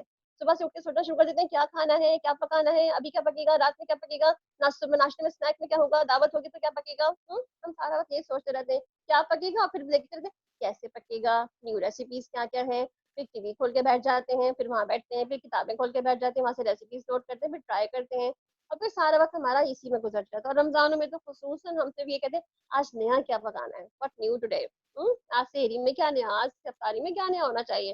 آپ دیکھیں نا اس نئے نئے کے کھانوں کے چکر میں ہم جو اصل جو اس عبادت کا مزہ ہے، جو اس بھوک کو سنبھالنے کا مزہ ہے، جو اس بھوک کو محسوس کرنے کا مزہ ہے، وہ ہم اس بھوک کو بھول جاتے ہیں، کیونکہ جب تک بھوک یاد نہ ہونا ہمیں رزق مزہ نہیں دیتا۔ بھوک یاد ہوتی ہے تو رزق کا بھی مزہ آتا ہے، ہمیں پانی مزے کا لگتا ہے، ہمیں وہ سخت کیوی چپاتی بھی مزے کی لگتی ہے جب بھوک ہوتی ہے، ہمیں وہ 2 دن کا رکھا ہوا سالن بھی مزے کا لگتا ہے جب بھوک ہوتی ہے تو، ورنہ ہمارے سامنے لوگ مطلقاً غذائیں لگ گئے ہیں، بڑی بڑی ڈشز بنا کے رکھتے ہیں، اگر ہمیں بھوک نہ ہو تو پھر ہمیں کچھ بھی اچھا نہیں لگتا، ہم کھا کے بھی کہتے ہیں اچھا نہیں تھا، مزے کا نہیں بنایا۔ پتہ نہیں کون سی ریسیپی ٹرائی کرتی رہتی ہو, کچھ تو اچھا بناتی نہیں ہو. بہرحال تو اللہ تعالیٰ ہمیں کیا کہہ رہے ہیں یہاں پہ کہ کیا بتا رہے ہیں کہ موسیٰ علیہ السلام کے کھانے ماننے والوں نے کیا کہا کہ موسیٰ علیہ السلام ہمیں ایک کھانے پہ صبر نہیں کرنا, بس ہم ایک کھانا نہیں کھا کھا کے بور ہو چکے ہیں. اپنے رب سے دعا کرو کہ ہماری زمین میں پیداوار اگائے, جیسے میں ساگ ہو, ترکاری ہو, کھکڑی ہو, کھیرا ہو, گیہوں, لہسن وغیرہ وغیرہ چیزیں ہوں, یہ ساری چیزیں ہوں جو ملک کا مزہ ہوتی ہیں, اور پیاز وغیرہ پیدا کرے. تو موسیٰ علیہ السلام نے کہا کہ کیا ایک بہتر چیز کے بجائے تم ادنا چیز کی چیزیں لینا چاہتے ہو؟ یعنی کیا اتستبدلون الذی هو ادنی بالذی هو خیر, اچھا چھوڑ کے برا لینا چاہتے ہو؟ تو موسیٰ علیہ السلام نے کہا کیا ایک بہتر چیز کے بدلے تم ادنا چیزیں لینا چاہتے ہو؟ اچھا کسی شہری آبادی میں جا رہا ہو, جو کچھ تم مانگتے ہو وہاں تمہیں مل جائے گا. آخر کار نوبت یہاں تک پہنچی کہ ذلت اور خواری اور پستی بدحالی ان پر مسلط ہو گئی, اور وہ اللہ کے غضب میں گر گئے. یہ نتیجہ تھا ان کا کہ وہ اس حال میں اللہ کی آیت کا کفر کرنے لگے اور پیغمبروں کو ناحق قتل کرنے لگے. نتیجہ یہ تھا کہ ان کی نافرمانیوں کا اور اس بات کا کہ وہ اللہ کی حدود کی نافرمانی اور اس کی حدود کی شرح سے باہر نکل ہی جاتے تھے, یعنی کہ انتہائی نافرمانیاں کرتے تھے. تو آپ دیکھیں بامقصد لوگ کون ہوتے ہیں جو اپنی غذا میں سادگی اختیار کرتے ہیں. وہ کس لیے کھاتے ہیں؟ جینے کے لیے, وہ کھانے کے لیے نہیں جیتے. اور وہ ایسا کھاتے ہیں جو کھانا طیب ہو, حلال ہو, صحت کے لیے بہترین ہو, جو عبادت میں اور مزید قائم و دائم رکھ سکے, جو اچھے کام کرنے کے لیے خود کو تیار کر سکے. بہرحال تو ہمیں یہاں پر اللہ تعالیٰ نے ایک بہت سی, کیونکہ ہم امت مسلمہ ہیں اور پچھلی امت یہودیہ تھی, تو وہ بھی خیر امت مسلمہ ہی تھی, انہوں نے خود ہی اپنا نام یہودی رکھ لیا. تو بہرحال تو اس امت کی ہمیں مثالیں دے کے بتایا جا رہا کہ اگر تم اس میں پڑ گئے تو آج آپ دیکھیں ہم کھانا کھانے واقعی بہت پڑ گئے نا, ہماری زندگی کا مقصد ہی کھانا رہ گیا ہے. اس لیے ہم اپنا مال سارا انویسٹ بھی کھانے پر ہی کرتے ہیں, ہماری ساری آؤٹنگ بھی کھانے پر ہوتی ہیں. ہم کہہ رہے ہیں نا کہ آج سب لوگ دنیا میں کہہ رہے ہیں کہ ہم نے کون سے اتنے سینٹرز بنا لیے, ہم نے کون سے جو ہے وہ اتنے شفا خانے اور چیزیں بنا لی. تو کہاں سے بنائیں گے؟ ہماری قوم کے پاس جب پیسہ آتا ہے تو وہ تو کھانے کی چینز کھولتی ہے, وہ تو کھانے کی دکانیں کھولتی ہے, وہ تو ایٹنگ آؤٹ لیٹس کھولتی ہے, وہ تو فوڈ اسٹریٹس بناتی ہے. تو جو قومیں فوڈ اسٹریٹس بناتی ہوں, جو قومیں کھانوں پر ہی جٹی رہتی ہوں, تو وہ قومیں دوا خانے, شفا خانے, تعلیمی ادارے تو نہیں بناتی نا. جہاں پہ یہ سب چیزیں نہیں ہوں گی تو یہاں پر اگر اللہ نہ کرے کہ یہاں پر اس قسم کی کوئی وبا ایسی پھیلی, تو ہم تو شاید ان لوگوں میں سے شامل ہیں کہ جنہیں شاید بیماری کا علاج کے لیے بستر بھی نہ ملے, ہمیں دوا بھی نہ ملے, ہمیں کوئی دیکھنے پوچھنے والا بھی نہ ہو. جو پرسنٹیج ہے ہمارے یہاں شفا خانوں کی اور ہمارے یہاں صحت کی سہولیات کی, تو ہمیں دیکھنا چاہیے کہ ہم اپنی زندگی کا مقصد کہاں گزار رہے ہیں. اپنے جائز اور حلال آمدنی کو جو اللہ تعالیٰ ہمیں دے رکھی ہے اس کو کہاں خرچ کر رہے ہیں؟ اپنے صدقہ جاریہ بنانے کے لیے یا اپنے ہی صرف منہ کے مزے کے لیے؟ بہرحال ان الذين امنوا والذين هادوا والنصارى والصابئين من امن بالله وباليوم الاخر وعمل صالحا, یقین جانو کہ نبی صلی اللہ علیہ وسلم کو ماننے والے ہوں, یہودی, عیسائی اور صابئی, جو بھی اللہ کے روز آخر پر ایمان لائے گا اور نیک عمل کرے گا, اس کا اجر اس کے رب کے پاس ہے, اور اس کے لیے کسی خوف اور رنج کا موقع نہیں ہے. اور یاد کرو کہ وہ وقت جب ہم نے تم کو کوہ طور پر اٹھا کر تم سے پختہ عہد لیا تھا اور کہا تھا کہ جو کتاب ہم تمہیں دے رہے ہیں اسے مضبوطی کے ساتھ تھامنا, اور جو احکامات و ہدایت اس میں درج ہے انہیں یاد رکھنا. اسی ذریعے سے توقع کی جاتی ہے کہ تم تقویٰ کی روش پہ چل سکو گے, مگر اس کے بعد تم نے اپنے عہد سے پھر گئے, اور اس پر بھی اللہ کا فضل اور اس کی رحمت نے تمہارا ساتھ نہ چھوڑا, ورنہ تم کبھی کے تباہ برباد ہو چکے ہوتے. آپ دیکھیں ان سب چیزوں کے باوجود بھی اللہ کا فضل تو ہے نا, وہی نعمتیں اپنی بانٹ ہی رہا ہے, ہمیں مل ہی رہی ہیں. اور پھر تمہیں اپنی قوم کے ان لوگوں کا قصہ بھی تو معلوم ہی ہے جنہوں نے سب کا قانون توڑا تھا. ہم نے ان سے کہہ دیا تھا کہ بندر بن جاؤ اور اس حال میں رہو کہ ہر طرف سے تم پر پھٹکار ہی پڑتی رہے. یعنی کہ جب اللہ کا حکم نہیں مانا تو پھر کیا حکم ملا؟ پھٹکار ہی پڑتی رہے گی تم پر. یہ سب کا واقعہ انشاءاللہ قرآن پاک میں آگے سورہ وائدہ میں بھی ریپیٹ ہوگا, تو انشاءاللہ اس کو ڈیٹیل سے کریں گے اس وقت. اس طرح ہم نے اس کے انجام کو اس زمانے کے لوگوں کے بعد آنے والی نسلوں کے لیے عبرت اور ڈرنے والوں کی نصیحت بنا کر چھوڑ دیا. پھر وہ واقعہ بھی یاد کرو جب موسیٰ علیہ السلام نے اپنی قوم سے کہا تھا کہ اللہ تمہیں ایک گائے ذبح کرنے کا حکم دیتا ہے. بیسیکلی گائے ذبح کرنے کا حکم کیا تھا؟ ایک تو واقعہ ہمیں وہ ملتا ہے کہ جس میں ایک شخص نے کچھ لوگ مطلب ایک بھتیجے نے اپنے چچا کو قتل کر دیا تھا, اور اس کا جو جرم تھا اس نے چھپانے کے لیے کسی اور کے دروازے پہ جا کے اس کی لاش رکھ دی. اب مسئلہ یہ تھا کہ اس کے قاتل کا پتہ ہی نہیں چل رہا تھا. تو یہ بھی ایک طرح سے کہا جاتا ہے کہ اس آیتوں کے نزول کا مقصد ایک یہ بھی تھا جس میں اس کے قاتل کے اس کا مقتول کا پتہ چلانا تھا کہ قتل کرنے والا آخر کون ہے اس مقتول کو. بہرحال تو واقعہ بھی یاد کرو جب موسیٰ علیہ السلام نے اپنی قوم سے کہا کہ اللہ تمہیں ایک گائے کو ذبح کرنے کا حکم دیتا ہے. کہنے لگے تم ہم سے مذاق کرتے ہو. موسیٰ علیہ السلام نے کہا میں اس خدا سے پناہ مانگتا ہوں کہ جاہلوں جیسی بات کروں. یعنی کہ جاہلوں جیسی بات کرنا یہ کیا کہنا اعوذ باللہ ان اکون من الجاہلین. میں پناہ مانگتا ہوں اللہ سے کہ میں جہالت والی باتیں کروں گا. بولے کہ اچھا اپنے رب سے درخواست کرو یعنی کہ دعا کرو کہ وہ ہمیں کچھ گائے کی تفصیل تو بتائے. موسیٰ علیہ السلام نے کہا اللہ کا ارشاد ہے کہ وہ ایسی گائے ہونی چاہیے جو نہ بوڑھی ہو نہ بچیا ہو بلکہ اوسط عمر کی ہو. لہٰذا حکم دیا جاتا ہے اس کی تعمیل کرو. پھر کہنے لگے اچھا اپنے رب سے اور پوچھ دو کہ اس کا رنگ کیسا ہونا چاہیے. موسیٰ علیہ السلام نے کہا کہ وہ فرماتا ہے کہ اس کا رنگ زرد ہونا چاہیے, زرد رنگ کی گائے ہونی چاہیے, اس کا رنگ ایسا شوق ہو کہ دیکھنے والوں کا جی خوش ہو جائے. پھر بولے اپنے رب سے صاف صاف پوچھ کے بتاؤ کہ گائے کیسی چاہیے. ہمیں اس کو ڈھونڈنے میں جو ہے تھوڑا سا شبہ ہو گیا ہے. اللہ نے چاہا تو ضرور ہم اس کا پتہ پا لیں گے. موسیٰ صاحب نے جواب دیا اللہ کہتا ہے کہ وہ ایسی گائے ہے جسے خدمت نہیں لی جاتی, نہ وہ زمین جوتتی ہے نہ پانی کھینچتی ہے, صحیح اور سالم اور بے داغ ہے. اس پر پکار اٹھے کہ ہاں اب تم نے صحیح بتایا نا. اب تم نے بتایا نا ٹھیک کہ انشاءاللہ اب ہم ضرور اس کو کر لیں گے, ورنہ وہ ایسا کرتے ہوئے معلوم نہ ہوتے تھے. اب دیکھیں اس پورے واقعے سے ہمیں کیا سمجھ آ رہا ہے کہ ایک تو یہ کہ ایک حکم جو اللہ تعالیٰ نے بہت آسان سا حکم دے رکھا تھا کہ جہاں بھائی گائے ذبح کر لو, تو کوئی بھی گائے کو ذبح کرنے کے لیے پکڑتے ہو کر ڈالتے, اللہ تعالیٰ کا حکم پورا ہو جاتا. مگر جیسے جیسے انہوں نے گائے کو ذبح کرنا تو کا واقعہ جو ہے اس پہ سوالات شروع کر دیے کہ کیسی ہو, ایسی ہو, ویسی ہو, اللہ تعالیٰ نے اس حکم کو اور مشکل بنا دیا. اس کا مطلب ہے کہ بہت سوال کرنا دین کے احکامات کو بعض اوقات مشکل بنا دیتا ہے. اور دوسری بات یہ بھی نظر آتی ہے ہمیں, یہ کہتے ہیں اپنے موسیٰ علیہ السلام سے بار بار آپ دعا کریں پلیز, ہمیں دعا میں یاد رکھیے گا, پلیز ہمارے لیے دعا کیجیے گا, آپ تو بڑے نیک لوگ ہیں نا, آپ ہمیں دعا میں یاد کر لیجیے گا, ہم تو بڑے گناہ گار ہیں بےچارے, ہم کہاں جو اپنی دعا کریں گے, اپنے لیے آپ کر دیجیے گا. یعنی کہ ہم بعض اوقات اتنے کاہل ہیں کہ اپنے لیے دعا بھی نہیں کرنا چاہتے, جبکہ سب سے پہلا حق ہماری دعا کا ہم خود ہی ہے کہ ہمیں خود اپنے لیے دعا کرنی چاہیے. اور دوسرا یہ بھی آپ دیکھیں نا کہ جتنا وقت ہم یہ کہنے میں وقت گزارتے ہیں لوگوں سے کہ دعا کیجیے گا دعا کیجیے, کتنے وقت میں خود اپنے ہی لیے دعا کر لیں, اللہ تعالیٰ قبول فرما لے گا اس کو, ہے نا. تو اس کا مطلب یہ بھی ہے کہ دعا ایسی چیز ہے جس کو ہمیں خود بھی اپنے لیے مانگنا چاہیے. ہر وقت دوسروں پہ ذمہ داری نہیں ڈال دینی چاہیے کہ آپ دعا کر دیں ہمارے لیے. پھر اللہ تعالیٰ کیا فرما رہے ہیں مزید آگے, اور تمہیں وہ واقعہ بھی یاد ہے, اور تمہیں یاد ہے وہ واقعہ جب تم نے ایک شخص کی جان لی تھی, یعنی اسی شخص کی جان لی تھی جس کے لیے گائے ذبح کی گئی, اس کے بارے میں جھگڑنے پر ایک دوسرے پہ تم قتل کا الزام ایک دوسرے پہ تھوپ رہے تھے.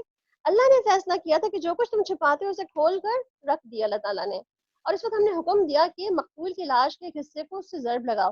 دیکھو اللہ کس طرح مردوں کو زندگی بخشتا ہے اور تمہیں اپنی نشانیاں دکھاتا ہے تاکہ تم اس کو سمجھو, مگر ایسی نشانیاں دیکھنے کے بعد آخرکار تمہارے دل سخت ہو گئے اور پتھروں کی طرح سخت, بلکہ سختی میں ان سے بھی کچھ زیادہ بڑے ہوئے, کیونکہ پتھروں میں تو کچھ ایسا بھی کوئی ایسا بھی ہوتا ہے جس میں چشمے پھوٹ نکلتے ہیں, اور کوئی پھٹتا ہے اور اس سے پانی نکل آتا ہے, کوئی خوف خدا سے لرز کر گر بھی پڑتا ہے, اور اللہ تمہارے کرتوتوں سے بے خبر نہیں. ثم قست قلوبکم, یہاں پہ اللہ تعالیٰ دل کی سختی کے بارے میں بات کر رہے ہیں کہ دل جب سخت ہو جائیں تو انسانوں کے دل پتھروں سے بھی زیادہ سخت ہو جاتے ہیں.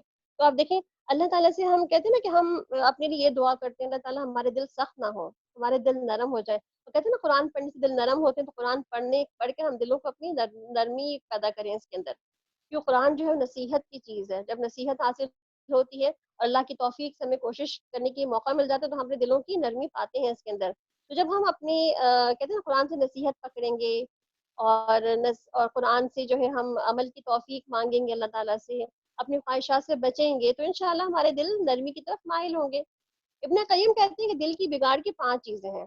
نمبر 1, لوگوں سے بہت زیادہ گھلنا ملنا, بہت زیادہ انٹریکشن, سوشلائزنگ, ٹھیک ہے.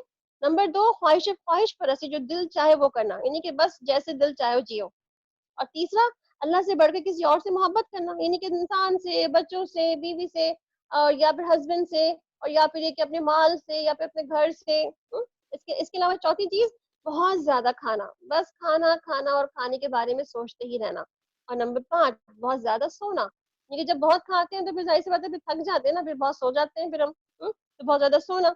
یہ جب دل بگڑ جائے تو انسان کیا کرتا ہے, اچھی بات بھی دل پر اثر نہیں کرتی. اس لیے تعالیٰ کیا فرما رہے ہیں, کیونکہ یہاں پر جو پتھروں کی مثال ہے وہ دلوں کی مثال سے بتائی گئی ہے کہ دل بھی پتھر کی طرح ہو جاتے ہیں۔ تو اللہ تعالیٰ ہمارے دلوں کو پتھر نہ بنائے، ہمارے دلوں کو نرمی عطا کرے، جو سوچنے اور سمجھنے والے دل ہوں، اور ہم دوسروں کی چیزوں کو محسوس کرنے والے ہوں۔ اے مسلمانوں، اب کیا ان لوگوں سے تم توقع رکھتے ہو کہ تمہاری دعوت پر ایمان لے آئیں گے؟ حالانکہ ان میں سے ایک گروہ کا شیوا یہ رہا کہ اللہ کا کلام سنا اور پھر خوب سوچ سمجھ کر بھی دانستہ اس میں تحریف کر دی۔ محمد صلی اللہ علیہ وسلم پر ایمان لانے والوں سے تو یہ ملتے ہیں تو کہتے ہیں کہ ہم بھی مانتے ہیں، اور جب آپس میں ایک دوسرے سے اکیلے میں ملاقات کرتے ہیں تو کہتے ہیں بے وقوف ہو گئے ہو، جو ان لوگوں کو وہ باتیں بتاتے ہیں جو اللہ نے تم پر کھول رکھی ہیں تاکہ تمہارے رب کے پاس تمہارے مقابلے میں تمہیں حجت پیش کرے۔ اور کیا وہ یہ نہیں جانتے کہ جو کچھ یہ چھپاتے ہیں اور جو کچھ ظاہر کرتے ہیں اللہ کو سب باتوں کی خبر ہے؟ اور ان میں ایک دوسرا گروہ امیوں کا ہے، وہ کتاب کا تو علم نہیں رکھتے مگر اپنی بے بنیاد امیدوں آرزوؤں کو لیے بیٹھے ہیں اور وہم و گمان پر چلتے چلے جا رہے ہیں۔ بس ہلاکت و تباہی ہے ان لوگوں کے لیے جو اپنے ہاتھوں سے خود ہی اپنی کتاب لکھ رہے ہیں، پھر لوگوں سے کہتے ہیں کہ ہاں یہ اللہ کے پاس سے آیا ہوا ہے تاکہ اس کے معاوضے میں تھوڑا سا فائدہ حاصل کریں۔ ان کے ہاتھوں کا یہ لکھا ہوا بھی ان کا سامان تباہی اور ان کی عبرت ہے۔ یعنی کہ اصل بات کیا ہے یہاں پہ کہی جا رہی کہ اللہ تعالیٰ کیا فرما رہی ہیں کہ جو کچھ بھی اپنے ہاتھوں سے یہ لکھ رہے ہیں اپنے لیے خود ہی تباہی اور بربادی ہے، یہ ان کی کمائی ان کے لیے بموجب ہلاکت ہے۔ وہ کہتے ہیں کہ دوزخ کی آگ ہمیں ہرگز نہ چھوئے گی الا یہ کہ چند روز کی سزا مل جائے تو مل جائے، یعنی کہ بس اتنا ہی ملے گی، زیادہ نہیں ملے گی۔ ان سے پوچھو کیا تم نے اللہ سے کوئی وعدہ لے رکھا ہے جس کی وہ خلاف ورزی نہیں کر سکتا؟ کہ یہ بات ہے کہ تم اللہ کے ذمہ ایسی باتیں ڈال کر کہہ دیتے ہو جن کے متعلق تمہیں علم ہی نہیں ہے، اس نے ان کا ذمہ لیا ہے؟ آخر تمہیں دوزخ کی آگ کیوں نہ چھوئے گی؟ جو بھی بدی کمائے گا بھلا من کسب سیئۃ وحاطت بہ خطیئۃ، اور جو کوئی بھی بدی کمائے گا اپنی خطاؤں کے چکر میں پڑا رہے گا، فاولئک اصحاب النار هم فیہا خالدون، وہ دوزخی ہے اور دوزخ میں ہی رہے گا، ہمیشہ ہمیشہ وہیں رہے گا۔ اور جو لوگ ایمان لائیں گے اور نیک عمل کریں گے وہی جنتی ہیں اور وہ جنت میں ہمیشہ رہیں گے۔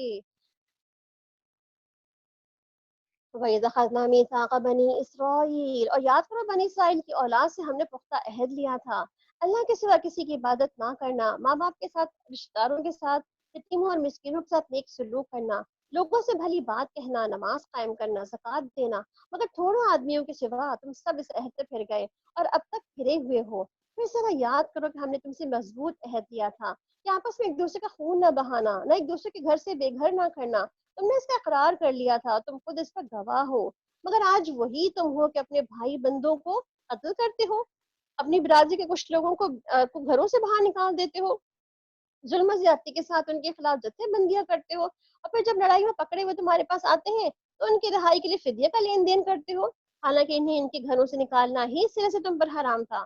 تو کیا تم کتاب کے ایک حصے پر ایمان لاتے دوسرے حصے کا انکار کرتے ہو؟ افتؤمنون ببعض الکتاب وتکفرون ببعض، یعنی پک اینڈ چوز کرتے ہو، کچھ مانتے ہو کچھ چھوڑ دیتے ہو۔ اب دیکھیں آج مسلمانوں کا بھی کیا حال ہے، ہم بھی پک اینڈ چوز کرتے ہیں نا، آج جو میٹھا میٹھا ہے وہ ہپ ہپ ہوتا ہے، جو کڑوا کڑوا ہے وہ تو تو ہے، یعنی کہ بس جی ہمیں وہی لینا ہے جو ہمیں سمجھ آ رہا ہے اور جو ہمیں سوٹ کرتا ہے، جو ہمیں سوٹ نہیں کرتا پھر ہم اس کو نہیں سکتے کہ تو آؤٹ ڈیٹڈ چیز ہے۔ بہرحال پھر تم میں سے کچھ لوگ ایسا کریں، جو لوگ ایسا کریں ان کی سزا ان کے سوا اور کیا ہے کہ دنیا کی زندگی میں ذلیل و خوار ہو کر رہیں، آخرت میں شدید ترین عذاب کی طرف پھیر دیے جائیں۔ اللہ ان حرکات سے بے خبر نہیں جو تم کر رہے ہو۔ یہ وہ لوگ ہیں جنہوں نے آخرت بیچ کے دنیا کی زندگی خرید لی ہے، لہٰذا نہ ان کی سزا میں کوئی تخفیف ہوگی نہ انہیں کوئی مدد پہنچ سکے گی۔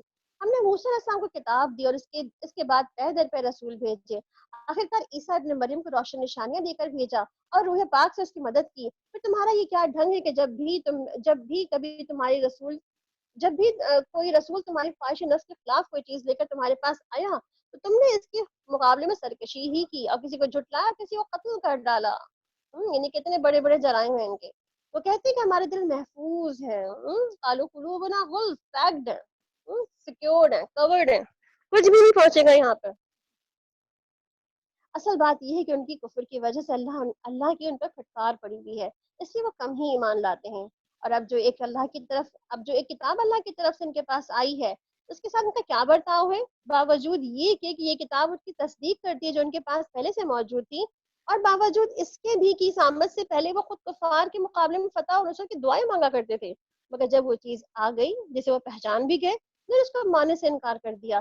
خدا کی لعنت ان منکرین پر، کیسا برا ذریعہ ہے جس پر یہ اپنی نفس کی تسلی حاصل کرتے ہیں۔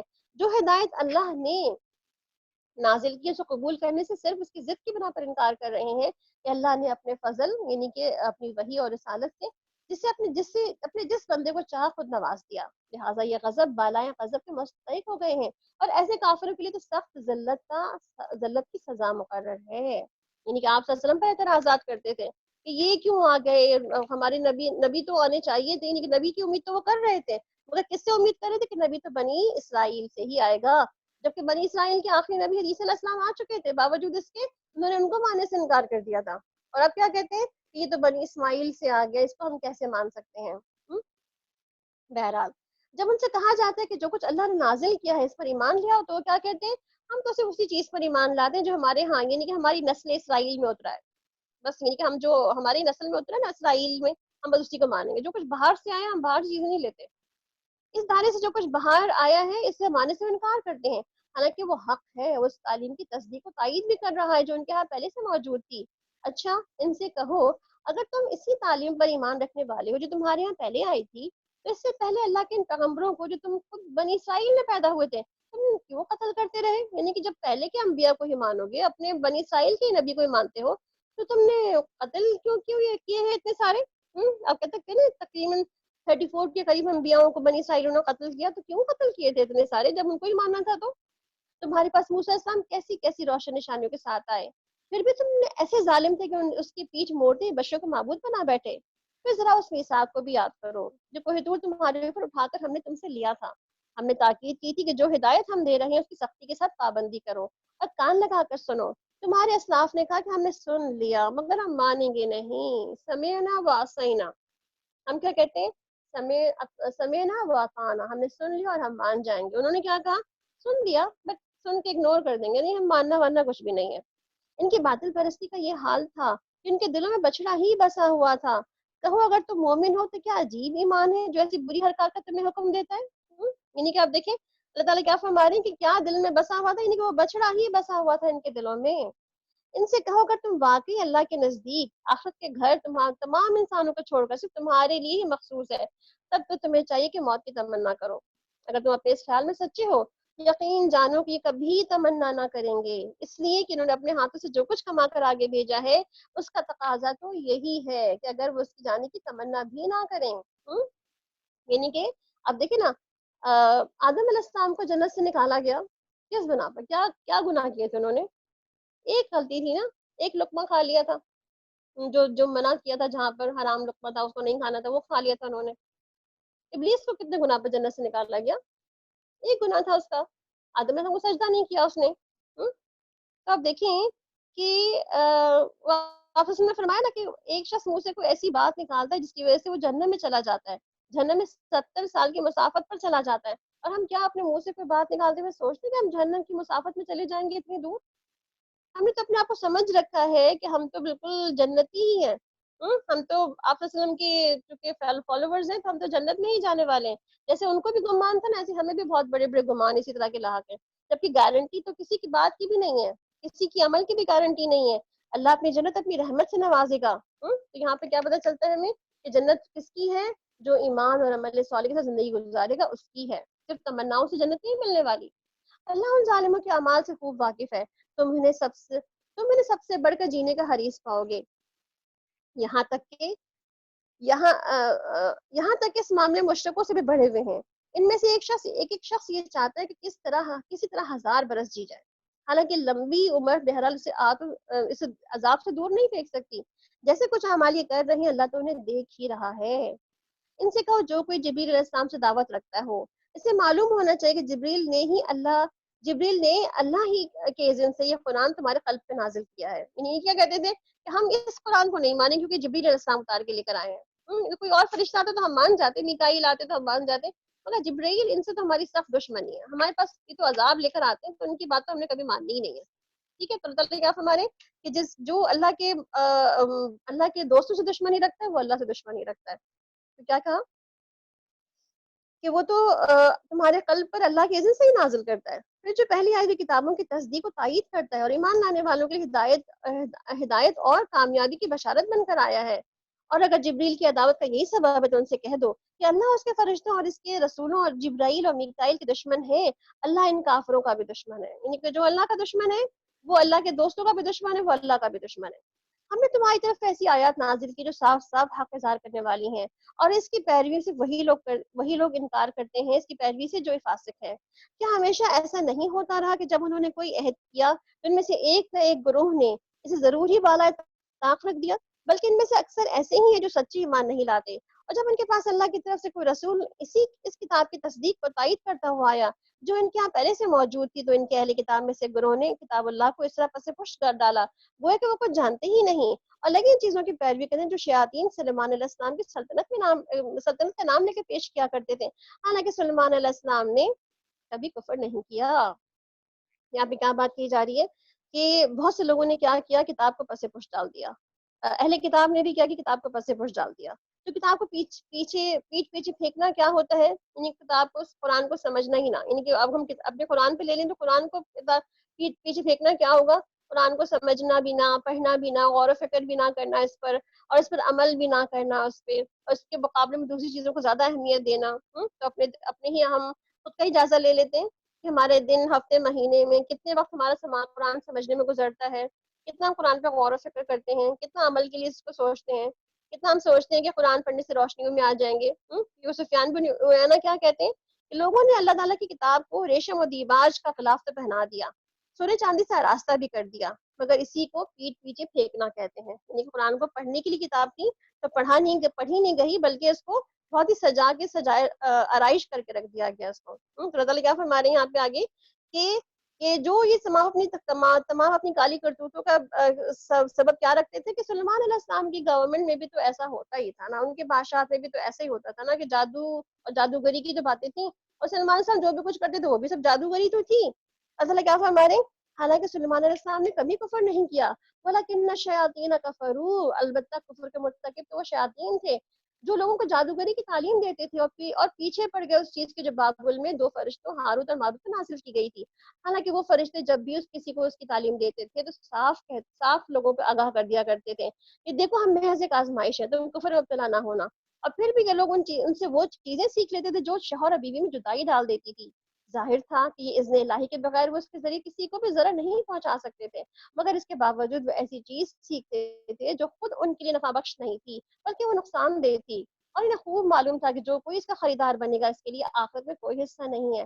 کتنی بری متاع تھی، اس کے بدلے میں انہوں نے اپنی جانوں کو بیچ ڈالا، کاش انہیں معلوم ہوتا۔ تو یہاں پہ جادو کے بارے میں بات ہو رہی ہے۔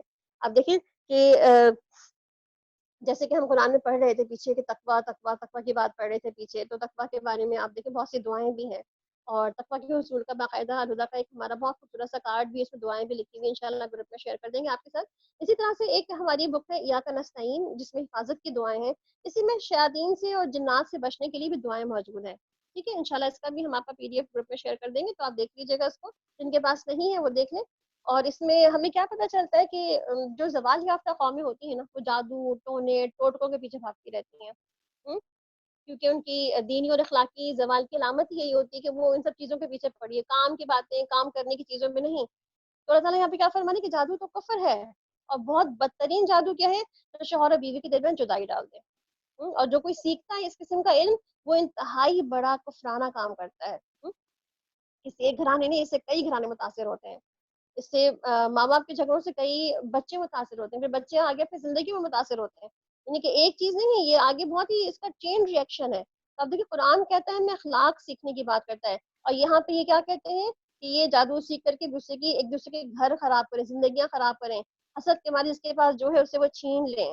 اس کا مطلب کیا ہے، سب سے چھوٹی سی بات کیا ہے کہ طہارت کا اہتمام کرنا چاہیے جادو سے حفاظت کے لیے، اور سورہ بقرہ کی تلاوت لازم کرنا چاہیے، خاص طور پر جو ہے وہ ان کی یہ آیت کی تلاوت بھی کر سکتے ہیں، مصنون اذکار پڑھ سکتے ہیں، صبح شام کے اذکار پڑھ سکتے ہیں، گھر میں داخل ہوتے ہوئے بسم اللہ اور کا آغاز کر سکتے ہیں، کہتے ہوئے داخل ہوں، اور ہر کام کا آغاز بسم اللہ سے کریں۔ تو بہت سی چیزوں سے اگر ہم کریں گے انشاءاللہ اس طرح، تو جادو کا بھی زور ختم ہو جائے گا۔ ایک اور بک ہے اس کے بارے میں، جادو حقیقت اور علاج، اور ڈیٹیل کتاب ہے کافی موٹی سی، تو مطلب کافی موٹی سی نہیں، تھوڑی سی چھوٹی موٹی ہے، تو اس کو پڑھ لیجیے گا انشاءاللہ۔ اگر آپ کو انشاءاللہ اس کا PDF بھی شیئر کر دیں گے تو آپ اس کو پڑھ لیجیے گا کہ اس میں جادو کے بارے میں بہت تفصیلاً ذکر ہے، کیا ہے کیا نہیں، تو جو بھی سوالات آپ کے ذہن میں ہوں گے جادو کے متعلق، تو وہ آپ کو یہاں سے اس کے جوابات جو ہے وہ انشاءاللہ العزیز مل جائیں گے۔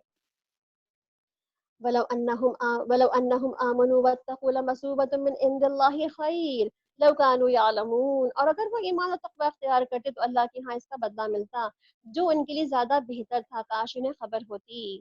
یا ایھا الذین آمنوا لا تقولوا رعینا وقولوا انظرنا، اے لوگوں جو ایمان لائے ہو، رعینا نہ کہا کرو بلکہ انظرنا کہو، اور توجہ سے بات سنو، یہ کافر تو عذاب علیم کا مستحق ہے۔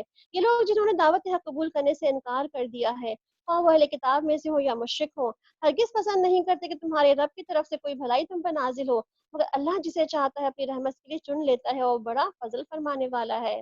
ہم جس آیت کو منسوخ کر دیتے ہیں یا بھلا دیتے ہیں، اس کی جگہ اس سے بہتر لے آتے ہیں، کم از کم ویسی ہی۔ کیا تم جانتے نہیں ہو کہ اللہ ہر چیز پر قدرت رکھتا ہے؟ کیا تمہیں خبر نہیں کہ زمین اور آسمان کی فرمانروائی اسی کے لیے ہے، اور اس کے سوا تمہاری کوئی خبر گیری نہیں کرنے والا اور تمہاری مدد کرنے والا نہیں؟ یا پھر تم اپنے رسول سے اس قسم کے سوالات و مطالبے کرنا چاہتے ہو جیسے کہ اس نے پہلے موسیٰ السلام سے کیے جا چکے ہیں؟ حالانکہ جس شخص نے ایمان کے روش کو کفر کے روش سے بدل دیا، وہ راہ راست سے بھٹک گیا۔ اہل کتاب سے اکثر لوگ یہی چاہتے ہیں، اہل کتاب میں سے اکثر لوگ یہی چاہتے ہیں کسی طرح تمہاری ایمان سے تمہیں پھیر کے کفر کی طرف پلٹا لے جائیں۔ یعنی کہ حسد ان کا کیا ہے بیسکلی، کہ وہ کیا چاہتے ہیں کہ انسان مسلمان کو مسلمان ہی نہ رہنے دیا جائے، اگر حق ان پہ ظاہر ہو چکا ہے، مگر اپنے نفس کی حسد کی بنا پر تمہاری لیے ان کی خواہش یہ ہے۔ تو اللہ تعالیٰ کیا فرماتے ہیں کہ حسد کی بیسکلی 7 وجوہات ہوتی ہیں: بغض اور عداوت، ذات فخر، دوسروں کو اپنے سے نیچا رکھنا، معمولی سمجھنا دوسروں کو، پھر دو ہم منصب لوگ ایک جیسے ہو، آمنے سامنے ہو تو ایک دوسرے سے حسد ہو جاتا ہے، پھر منصب کی حکومت کی خواہش کرنا، یہ بھی ایک حسد ہے، پھر فطرت کا خراب ہونا، یعنی کہ بعض اوقات ہماری فطرتاً ہی لوگوں کے لیے خراب سوچتی ہے، تو یہ بھی حسد کی 7 وجوہات میں سے ایک وجوہات ہے۔ ٹھیک ہے، علاج کیا ہے حسد کا؟ کہ لوگوں کو معاف کر دینا چاہیے اور احتیاط کرنا چاہیے اپنی نعمتوں کے اظہار سے سب کے سامنے، یعنی کہ ہر ایک کے سامنے اپنی نعمتوں کا اظہار نہیں کرنا چاہیے جب تک اپنی نعمتیں آپ کی تمام نہ ہو جائیں، یعنی کہ بہت اسٹارٹنگ میں کوئی پلاننگ ہوتی ہے انسان کی، جب وہ شیئر کر دیتا ہے سب کے ساتھ، تو پھر ہوتا ہے کیا کہ وہ اس کی پلاننگ کوئی اور اڑا لے جاتا ہے، اور پھر وہ بیچارہ رہتا ہے کہ ہاں میں سوچا تو میں نے تھا، کر کسی اور نے لیا۔ ٹھیک ہے، اس کے علاوہ یہ کہ حسد کا علاج کیا ہے کہ اعراض برتنا چاہیے ایسے حاسدوں کے سب، قرآن بھی یہی کہہ رہا ہے ہمیں۔ اس کے جواب میں تمہیں عفو درگزر سے کام لو یہاں تک کہ اللہ تمہارا فیصلہ خود ہی نافذ کر دے، اور مطمئن رہو کہ اللہ تعالیٰ ہر چیز پر قدرت رکھتا ہے۔ نماز قائم کرو اور زکوٰۃ دو، اور تم اپنی عاقبت کے لیے جو بھلائی کما کر آگے بھیجو گے اللہ کے ہاں اسے موجود پاؤ گے، جو کچھ تم کرتے ہو سب اللہ کی نظر میں ہے۔ ان کا کہنا ہے کہ کوئی شخص جنت میں نہ جائے گا جب تک وہ یہودی یا عیسائیوں کے خیال کے مطابق عیسائی نہ ہو، یہ ان کی تمنائیں ہیں، ان سے کہو کہ اپنی دلیل پیش کرو اگر تم اپنے دعوے میں سچے ہو۔ دراصل نہ تمہاری کچھ خصوصیت نہ کسی اور کی، حق یہ ہے کہ جو بھی اپنی ہستی اللہ کی اطاعت میں سونپ دے، عملاً نیک روش پر چلے، اس کے لیے اس کے رب کے پاس اجر ہے، اور ایسے لوگوں کے لیے کسی خوف اور کسی رنج کا موقع نہیں ہے۔ بلا من اسلم بلا من اسلم وجهه لله وهو محسن فله اجره عند ربه ولا خوف عليهم ولا هم يحزنون۔ یہاں پہ کیا کہا جا رہا ہے؟ اسلام بیسکلی کون سا دین ہے؟ احسان کا دین ہے، اور احسان بیسکلی کیا ہے؟ اخلاص کے ساتھ لوگوں کو زیادہ دینے والا بناتا ہے، حق سے لوگوں کو زیادہ دینا احسان کہلاتا ہے۔ اور یہاں پہ کیا بات ہو رہی ہے کہ جب انسان دین میں اخلاص کے ساتھ اور احسان کے ساتھ چلے گا تو انشاءاللہ اللہ کی رضا، اللہ کی جو وجہ جو پانا ہے وہ انسان اس کو پا لے گا۔ یعنی کہ آپ دیکھیں اللہ سبحانہ تعالیٰ اس میں خاص طور پر کیا کہہ رہے ہیں کہ محسن بن جاؤ، یعنی کہ محسن نیکی کرنے والا، کرتے جانے والا اور رکنے والا ہی نہیں ہے کہ وہ رکے گا ہی نہیں، وہ کرتا ہی چلا جائے گا۔ چلیں جی، آج ہمارا وقت تو تقریباً مکمل ہونے والا ہے، 2 منٹ رہ گئے ہیں، تو میں چاہتی ہوں کہ آج میں یہیں پر ہی اس کو جو ہے مکمل کر دوں، تاکہ انشاءاللہ ہم کل دوبارہ ملیں تو ہم کل یہیں سے شروع کریں، کیونکہ آپ کا ٹائم ہمارے ساتھ 4 بجے تک کا ہے، اور بالکل بھی میں یہ نہیں چاہوں گی کہ ہم اپنے وعدے کی خلاف ورزی کریں، کیونکہ ابھی بھی ہم نے خلاف وعدے کی بہت چیزیں پڑھ لی ہیں، تو ہم نے چاہے کمٹمنٹ ہو یا ہمارا وعدہ ہو، ہم اپنا وعدہ توڑنا نہیں ہے انشاءاللہ۔ ٹھیک ہے جی، آپ کے ذہن میں اگر کوئی سوال ابھی آ رہا ہے تو ابھی ہمارے پاس 1-2 منٹ ہے، آپ کوئی نہ کوئی سوال کرنا چاہیں تو بالکل کر سکتے ہیں، اور انشاءاللہ ہم اس کے جواب دینے کے لیے حاضر ہیں۔ جی جناب۔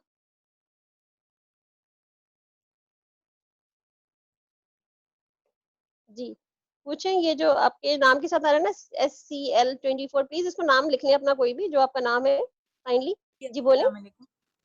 وعلیکم السلام۔ جی بہت اچھا لگا سارا سن کے، اور پہلے بھی کافی دفعہ میں دورہ قرآن کر چکی ہوں. مجھے بس ہمیشہ سے ایک ہی سوال کی بے چینی رہتی ہے کہ کچھ چیزیں ایسی ہوتی ہیں جس میں ہم بہت بے بس ہوتے ہیں، تو اس کے لیے بہت زیادہ دعا کرتے ہیں اللہ تعالیٰ سے، لیکن پھر بھی نہ کر سکے انسان، تو اس کے لیے کوئی ٹپ بتا دیجیے مجھے. دیکھیں اگر ہم سارا کچھ سوچیں اور کر لیں اور سب پا لیں تو ہم، وہی بات ہے نا، ہم اللہ تعالیٰ کی نے کیا فرمایا تھا حنظلہ انصاری کو کہ ہم فرشتے نہ بن جائیں، لوگ ہم سے ہاتھ نہ ملانے لگ جائیں اگر ہم ایسے ہی ہو جائیں تو.